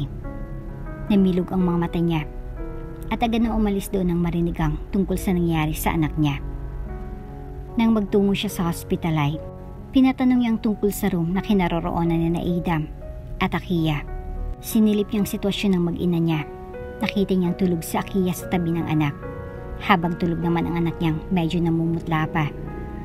Mabuti na lang at magkakilala sila ng doktor na siyang may-ari ng hospital na kinaroroonan nila ngayon. Aba, rare ang blood type niyong dalawa ng bata Kaya nahirapan yung ina na makahanap ng magkamatch na blood type. Mabuti na lang at match ang sa inyo. Nakangiting sambit ng doktor. Sa susunod ay siya na rin ang nagbayad ng lahat ng bills ni na Akiya. At isang araw habang nag-uusap si na Akiya at ang kaibigan niyang doktor, naisipan niyang puntahan si Adam sa silid nito. Nagulat pa ang bata nang makita siya. Di ba ikaw yung sa school? Yung binabantayan kami kapag naglalaro kami? Bulalas ni Adam. Nakakatuwang isipin na naaalala siya ng bata. Ako nga, kamusta ka na Adam? Heto po, okay na. Sabi ni Mama, malapit na raw po kaming makauwi. Tumango-tango siya. Mabuti kung ganon. Kaibigan ka po ba ni Mama? Natigilan siya sa naging tanong ng bata. Ayaw niyang sabihing magkaibigan sila ni Akiya. Dahil hindi naman talaga iyon totoo. Pero hindi niya rin naman pwedeng sabihin ang pas nila ng mama nito. Magkakilala kami. Aniya na lang sa bata. Ganun po ba? Nabalitaan niyang ilang araw lang ang nagdaan na na-discharge na ang anak niya. Nakahinga siya ng maluwag sa nalaman. Nagtungo rin siya sa school ng first day ng bata mula sa recovery nito sa dengue nito. Kaya lang hindi niya inaasahang matatanaw niya si Akiya sa bench habang naghihintay sa anak nila. Dahan-dahan niya itong nilapitan at nagsalita. Kamusta ka na, Akiya? Para itong nakakita ng multo nang makilala siya nito. Naintindihan niya kung bakit ganun pa rin ang reaksyon nito nang makilala siya. Napakalaki ng pinagbago ni Akiya. Medyo naging mas mature na itong tingnan at medyo pumapayat na din. Kita sa mukha nito ang mahirap na pinagdaanan. Parang kinukurot ang puso niya sa tuwing iisiping mag-isa nitong itinaguyod ang anak nila dahil sa kagaguhan niya noon. Mama! Mama! Natigilan siya nang marinig ang boses ng bata sa likuran niya. Napalingon siya at nakitang nakangiting si Adam. Agad itong sinalubong ni Akiya. Halatang takot na inilayo agad ang bata sa kanya. Walang ginawang masama ang bata, Brent. Kaya pakiusap, hayaan mo na kami. Huwag mong saktan ang anak ko. Ani Akiya bago nilingon ang bata. Tara na anak, alis na tayo. Ang nagawa niya lang ay panoorin papalayo niyang mag-ina. Mama, yung lalaki kanina, kilala mo po ba siya? Siya kasi yung sinasabi ko sa'yo dati. Siya yung parating nanonood sa amin kapag uwian. Ani Adam. May kaba sa dibdib ni Akiya habang nasa loob sila ng tricycle. Ni hindi niya agad na malayang kinakausap siya ng anak niya. Mama, inalog siya ng anak. Ha? Mama naman eh. Bakit ba hindi ka nakikinig? Napanguso si Adam. Iyong lalaki kanina. Iwasan mo siya ha. Huwag kang masyadong naglalapit sa kanya. Paalala niya sa anak. Nagtataka man ay tumango na lang ang anak niya. Hindi niya alam kung anong gagawin ngayon. Anong kailangan ni Brent at bakit nandito na naman ito ngayon. Lumayo at tinakasan niya ng ang lalaking iyon. Napakatagal na nun kaya bakit nandito na naman ito? Wala naman siyang inutang dito. Wala naman rin siyang naging kasalanan dito. Kaya bakit sinusundan sila ng lalaki? Kung magpapatuloy ito, siguro ay dapat na silang umalis sa lugar niya ito. Kaya lang hindi niya alam kung paano na naman sila magsisimula. Dito nag-aaral ang anak niya at dito may sarili na silang bahay at may trabaho siya. Kapag umalis siya, hindi niya na naman alam kung saan sila pupulutin. Isang maliit na bahay ang meron sila. May kuryente at tanging ilaw lang ang mayroon. Wala silang kahit na anong appliances dahil hindi nila afford at mas priority niya ang pag-aaral at pagkain ng anak kaysa sa kahit anong kagamitan sa bahay. Ipinagkakasya niya lang ang kaunting pera niya sa pang-araw-araw. Walang-wala talaga sila. Kaya nga, nahirapan siya ngayon kung papaano matakasan sa Brent. Wow! Ang sarap ng ulam natin, Mama! Masayang sambit ni Adam nang ilapad niyang sinigang. Paborito rin ito ang sinigang katulad niya. Iisang bangus lang ang nakalutang sa ibabaw na iyon. Binili niya lang sa kanto ang sinigang tapos niluto niya ulit para dumami ang sabaw.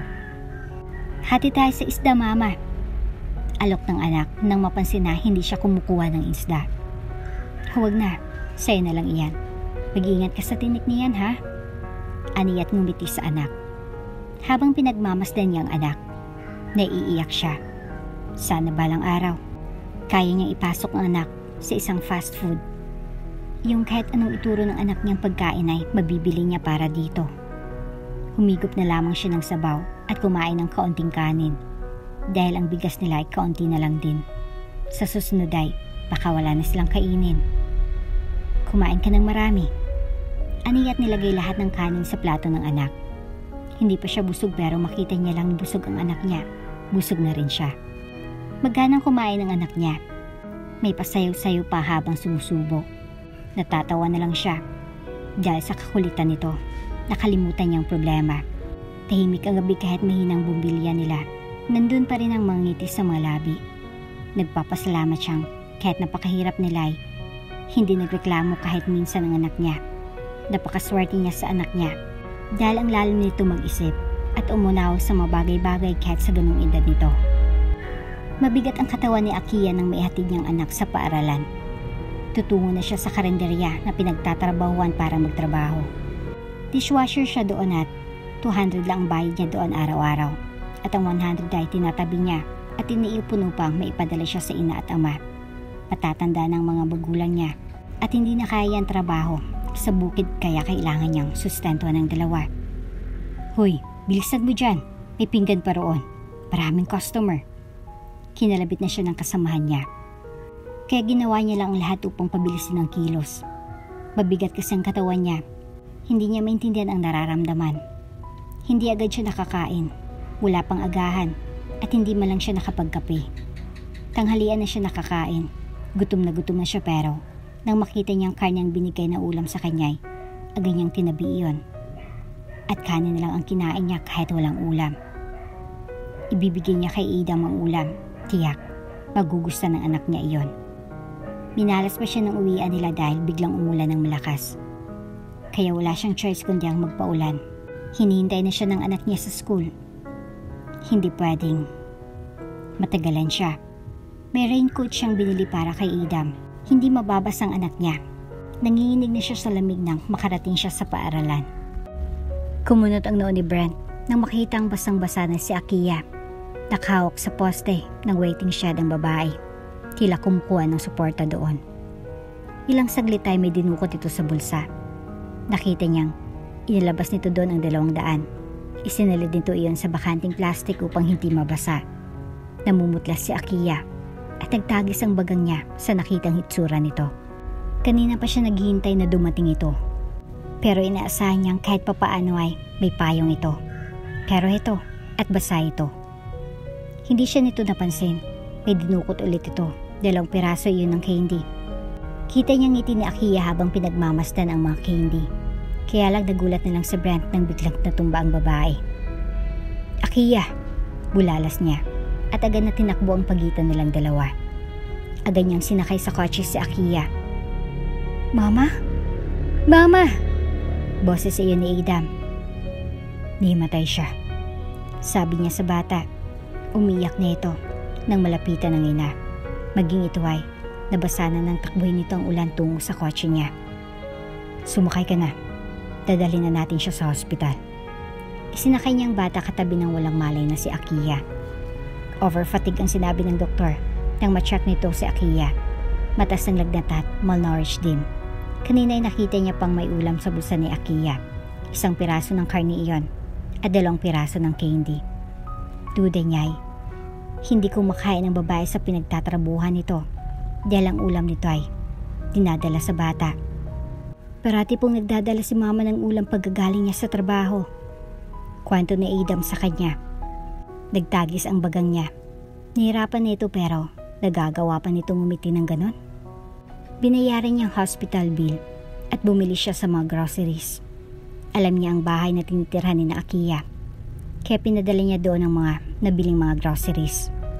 Inaasahan niya nang magugulat si Akiya. Pagkagising nito na nandun siya. Idam anak. Agad hinila nito si Idam palayo sa kanya. Tinulungan niya tayo mama. Siya pong naghatid sa atin dito sa hospital. Nag-aalala talaga ako sa inyo. Naiyak na si Idam kaya inalo agad ni Akiya. Salamat. Ngaling-ngaling sabi nito. Yakap-yakap nitong umiiyak na anak. Nang ma-discharge ito ay, akmang sasakay pa sana ng tricycle pero agad niyang inilalayan ang dalawa sa kotse na subakay. Mama, para po makatipid tayo sa pamasahe, ani Adam. Namilog ang mata niya sa narinig sa bata. Tara na po ma. Hinila ni Adam ang ina at wala nang nagawa si Akiya kalaunan. Tahimik sa Akiya sa likod. Si Adam lang ang nagkukwento. Masyadong madaldal ang bata. Nagulat si Akiya pagkarating sa bahay nang makitang patong-patong ng mga karton ng groceries. Adam, magbihis ka muna sa taas. Utos niya sa anak na agad naman tumalima upang umakyat na. Nag-aalangan man ay nilapitan niya si Brent sa labas. Nakasandal ito sa sasakyan nito at nakatingin lang sa kaniya papalapit. Magkano iyon? Aniya. Pero kinunutan lang siya ni Brent ng noo. Iyong groceries. Pagkaklaro niya. I don't know. Hindi ako tupindikin sa resibo, Akiya. Babayaran kita. May 200 ako dito. Siguro ay nasa 5,000 iyon. Unti-unti kitang babayaran. What are you doing, Akiya? Binibigay ko yan sa inyo, hindi para bayaran mo. Wala kang responsibilidad sa amin kaya hindi mo yun dapat ibigay na lang sa akin. Nagtagis ang bagang ni Brent habang pinagmamasdan siya. She need it. Umiling siya. Hindi mo anak si Adam. At hindi mo ako kaano-ano, Brent. Kaya walang dahilan para bigyan mo kami nun. Ngumisi si Brent. Papaano kung mapatunayan kung anak ko siya? Napalunok siya. Hinahamon ba siya nito? Hindi siya nakapagsalita. Just accept those as my gift. Kung ayaw mong tanggapin dahil iniisip mong hindi ko kayo responsibilidad, so tanggapin mo na lang bilang bigay ng dati mong kakilala. Dugtong ni Brent. Kumuyom ang kamao niya nang talikuran siya ni Brent. Ilang taon na tahimik silang namuhay doon sa sulok ng lugar na iyon. Ngunit tila patikim lang palang katahimikang naranasan nila dahil nung dumating si Brent ay muling gumulo na naman ang lahat. Ilang beses niya rin na pinagbawalan si Adam nang lumayo kay Brent pero nakikita niyang parang hindi ito natatakot sa ama. Unti-unti nang lumalapit si Brent sa kanilang dalawa. Natatakot siyang baka ungkatin itong tungkol sa kanila sa harapan ng kanilang anak. Ayaw niyang malaman ni Adam. Nabalak itong patayin ng ama noon dahil sa selos. Ayaw niyang masaktan ang anak niya at may mamuong galit sa musmus nitong puso. Umalis na siya, ma? Ang bilis naman. Akala ko dito siya kakain sa atin ngayon. Nilingon niya si Adam at niyakap ito. Makinig ka sa akin, anak. Ilang beses ko bang sinabi sa'yo, huwag kang lalapit sa kanya. Pasensya na po, pero pakiramdam ko, mabuti po siyang tao, ma. Mariin siyang napapikit. Hindi mo siya kilala. Hiningi ni Brent ang blood sample ni Adam mula sa doktor na kung saan na-confine si Adam nung may dengue ito. Kakilala niyang doktor kaya't madali na lang sa kanyang makakuha ng DNA sample mula sa bata. Ilang araw na rin ang nagdaan nung ipasa niya sa laboratory for blood test ang dugo ni Adam. Pinabilis niyang proseso nun dahil afford niya namang bayaran ang pagpapabilis nun. Nanatili siya sa probinsya kung saan naroon sina Akiya at ang bata. Kailangan niya pang bumiyay mula sa probinsya tungo sa syudad dahil pansamantala siyang nakabook sa isang hotel. Ngayon ay maaga siyang nagtungo kina Akiya. Tulog pang babae nang makarating siya. Bumili siya ng pagkain sa drive-thru bago tumuloy. Masayang-masaya si Adam nang makita siya. Napangiti siya ng matitigan ng mukha ng anak. Oo, si Adam ay anak niya lang talaga. Nagmatch ang DNA nila ng bata at pareho pa sila ng blood type. Kainin mo yan. Hindi pa pala nagising ang mama mo. Nakaupo siya sa kawayang upuan. Opo, kasi pagod na pagod si mama. Naintindihan ko siya. Ayos lang sa akin kahit anong oras siya magising dahil ngayon lang siya makakapagpahinga. Dapat lang sulitin ni mamang linggong ito. Nakangiti na tugon ni Adam. Napanganga siya ng mapakinggan ng anak. Parati na lang siyang namamangasa kung papaano mag-isip si Adam. Hindi siya katulad mag-isip ni Adam noon. Kung anong gusto niya ay dapat makuha niya agad. Spoiled siya sa magulang niya. Natutuwa siyang kakaibang anak niya. Natutuwa siyang sa batang edad nito at marunong na itong umintindi. Masarap ba? Tanong niya sa bata. Opo, sobra. Ngayon lang ako nakakain ito. Ano po ba ito? Nagulat siya nang malamang hindi pa ito kailanman nakakain sa mga fast food. Gusto mo bang araw-araw kitang dalhan yan? Napangiti siya. Pwede po bang kaming dalawa ni mamang dalhan yun ito? Ani ng bata. Tatawa siya. Oo naman. Napapansin ko kasi. Parating ako na lang ang kumakain ng masasarap na pagkain. Si mama tuwing may masarap na pagkain, binibigay niya sa akin tapos kumakain na lang siya ng kanin na walang ulam. Parati rin siyang nagsisinungaling. Sabi niya ayaw niya ng bangus pero alam ko naman na gustong gusto niya rin kumain nun. Gusto ko siyang hatian pero ayaw niyang tanggapin. Parati niyang sinasabing ayaw niya. Ayos lang siya kahit hindi naman. Lumungkot ang mukha ni Adam. Hinawakan niya sa ulong anak. Mahal na mahal ka niya kaya ganun. Napaisip siya. Sa totoo lang, nahiya na siyang titigan sa mga matang bata. Parati niya naalalang muntik nang mawala si Adam kung hindi nakatakas si Akiya. Siya't ang kagaguhan niya noon ang dahilan. Binalak niyang patayin ang anak niya dahil lang sa selos. Tapos ngayon magpapakita siya dito na parang walang nangyari. Napakalaki na naging kasalanan niya, hindi lang kay Akiya, kundi lalo na sa bata, sa anak niya. Kung may dapat mamatay ng mga panahong iyon, ay dapat siya, dahil napakawalang kwenta niyang ama. Mama, kain na! Nakangiti na sambit ni Adam nang makababa si Akiya sa hagdan. Tuwing linggo ay nagigising siyang may mga pagkain na sapag. Maagang nagigising si Adam kaysa sa kanya. Dala po ito ni Sir Brent. Ang sasarap po ng mga ulam na ito.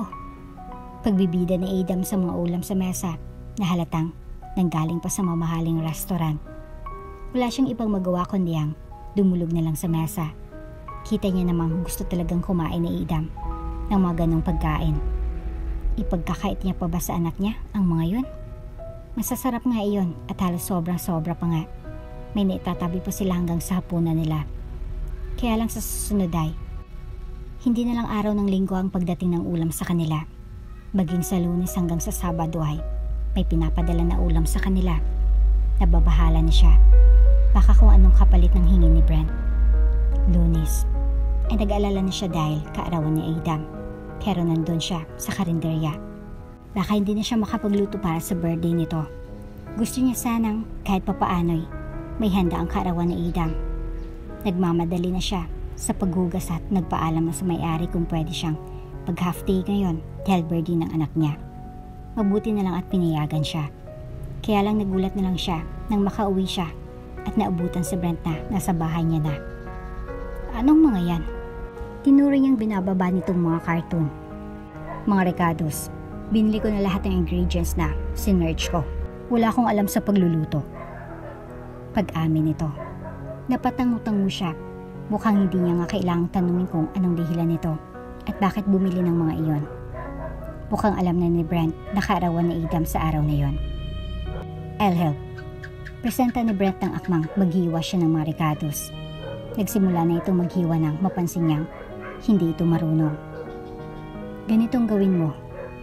Hinawakan niyang kamay ni Brent at ginayad niya ito kung papaano ang tamang paghiwa. Kaya lang hindi pala sa hinihiwa ang mata ni Brent nakatingin, kundi sa kanya. Agad niyang binitawan ang kamay nito at nakaramdam siya ng pag-init ng mukha. Nahiyang nagtungo na lang siya sa lababo para asikasuhin ang mga hugasan. Madaling matuto si Brent. Sinisikap nitong matuto. Lumaki itong mayaman kaya wala itong alam sa gawain sa kusina.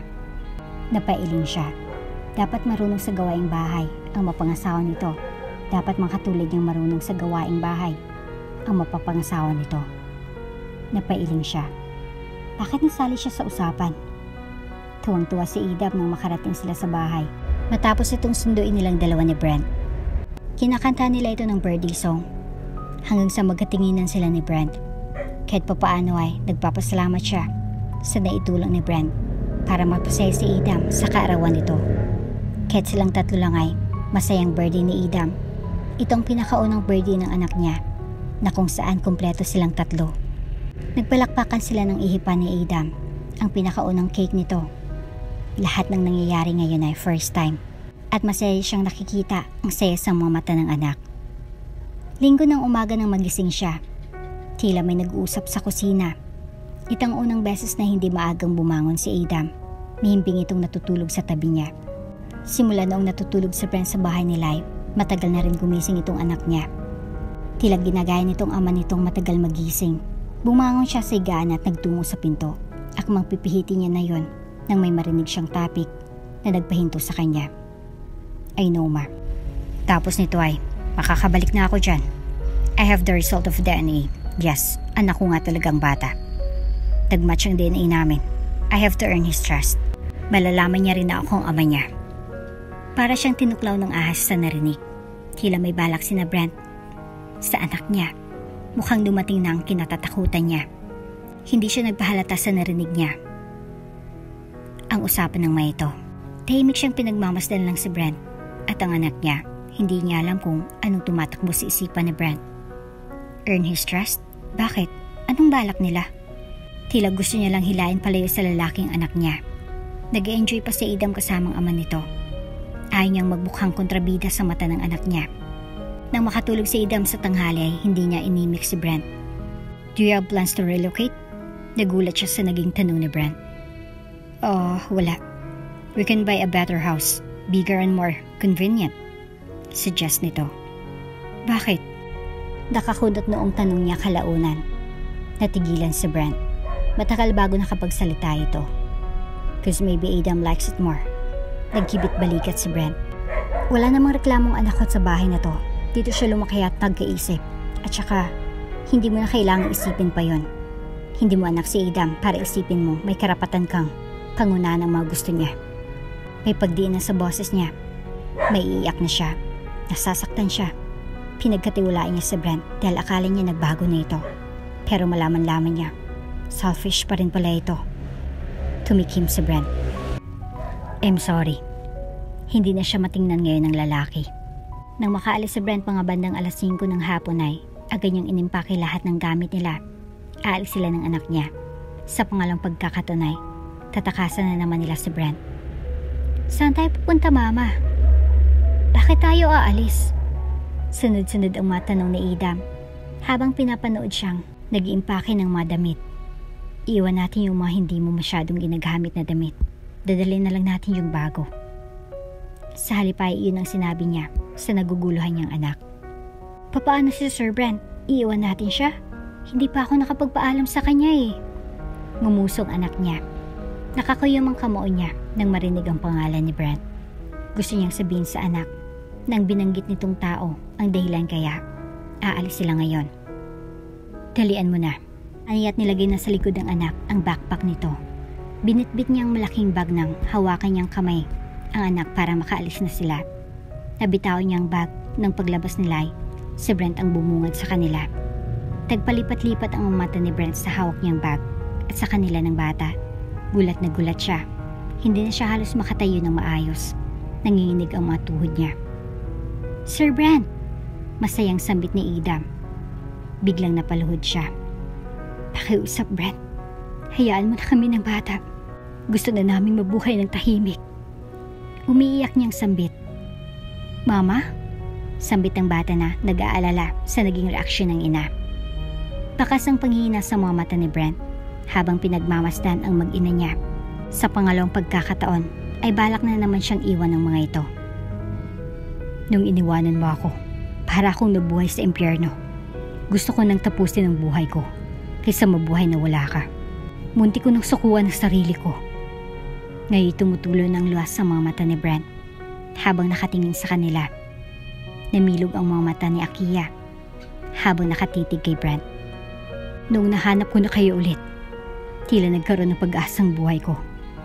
Nagkaroon ako ng rason para alagaan ang sarili ko at kayanin ang araw-araw na buhay.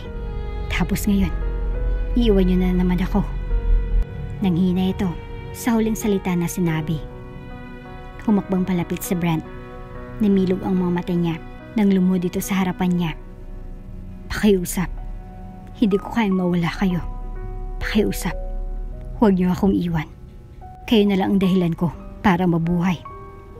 Nanginig ang boses ni Brent. "Mama, huwag natin siyang iwan." Biglang nagsalita ang bata. Ngunit sa pagkakataong ito ay umiiyak si Adam. Ayaw ko rin po iwan si Sir Brent. Huwag po tayong umalis. Napanganga siya. Siguro ay nararamdaman ni Adam ang lukso ng dugo, kaya ngayon ay hindi na dito kaya pang malayo sa ama. Napalunok siya at nagbitiw ng mapait ng ngiti bago binalingan ang anak.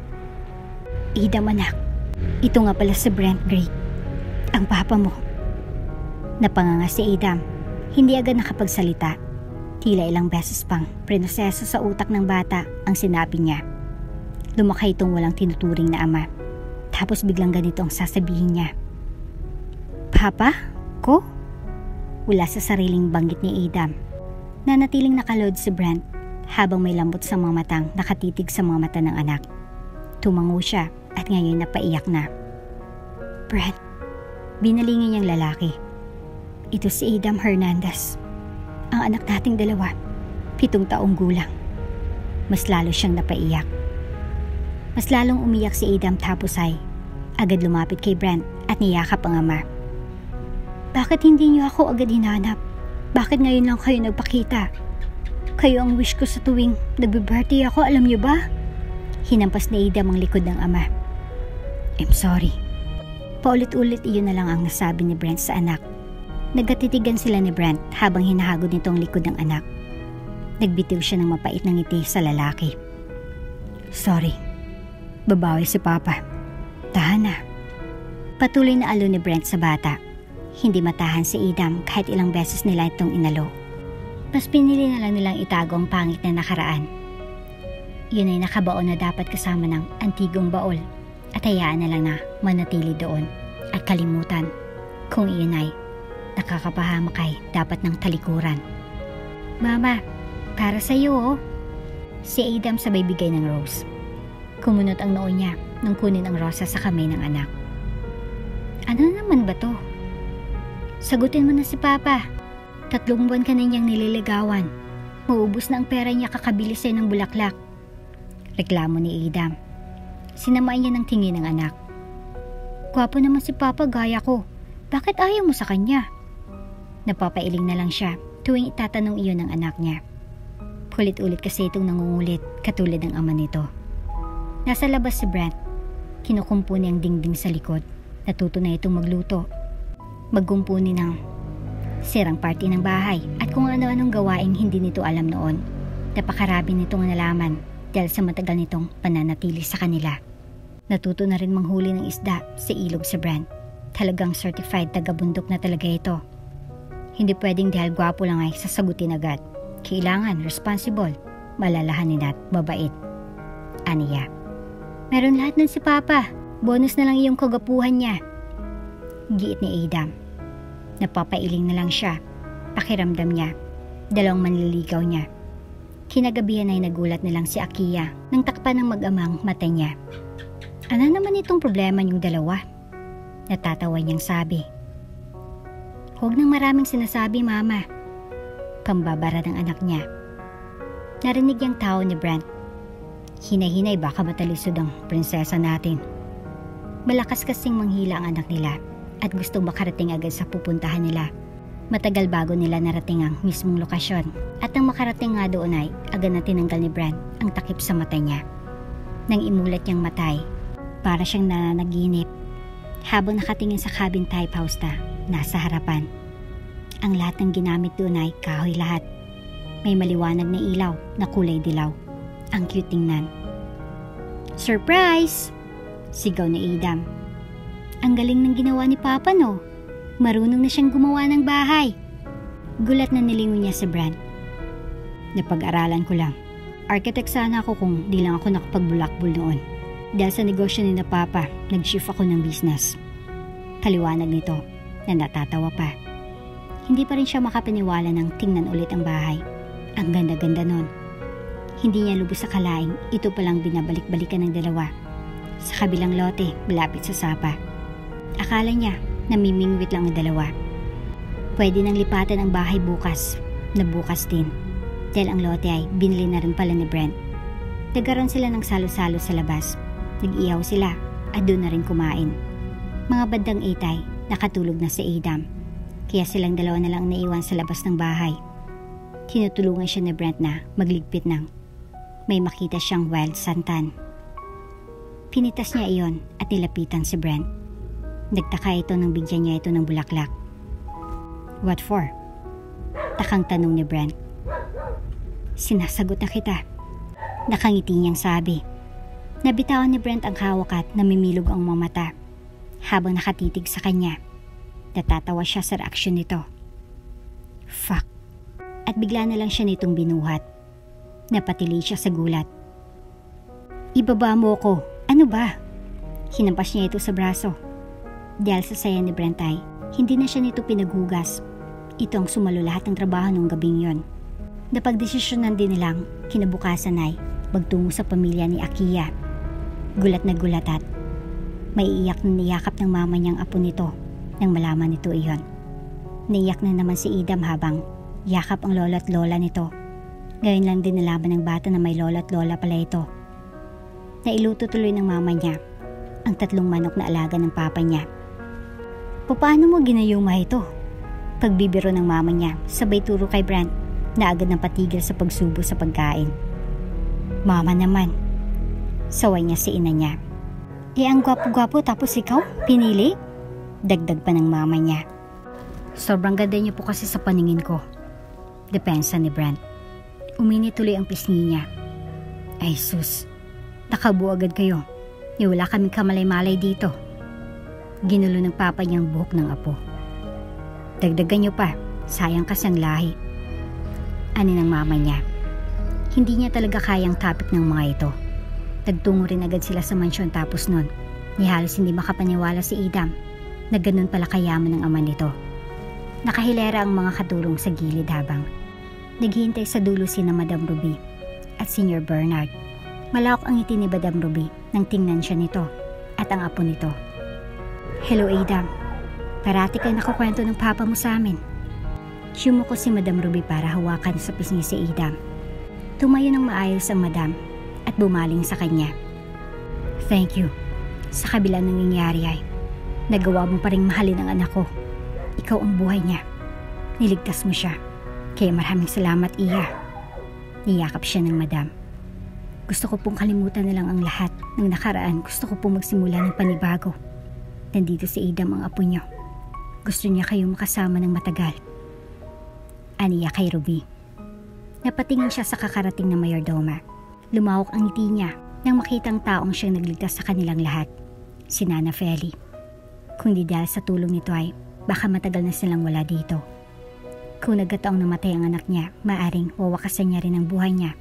Susunod si Brent. Ang mamumuhay sa bangungot, ang mga naiwang buhay sa lupa. Magiging bangungot ang lahat. Lumapit siya kay Nana Feli at niyakap ito ng mahigpit. Napakalaki po na naitulong ninyo. Maraming salamat po. Tatanawin kong utang na loob ito. Naiyak na siya. Tinapik nito ang balikat niya. Simula ngayon, anak na rin kita. Kaya tawagin mo na rin akong Nana Feli. Katulad ng pagtawag ni Brent sa akin. Binalingan ni Nana Feli si Idam. Hello Idam. Ako nga pala si Nana Feli. Ngumiti si Idam. Tila nakikita ni Feli ang dating Brent na inaalagaan noon.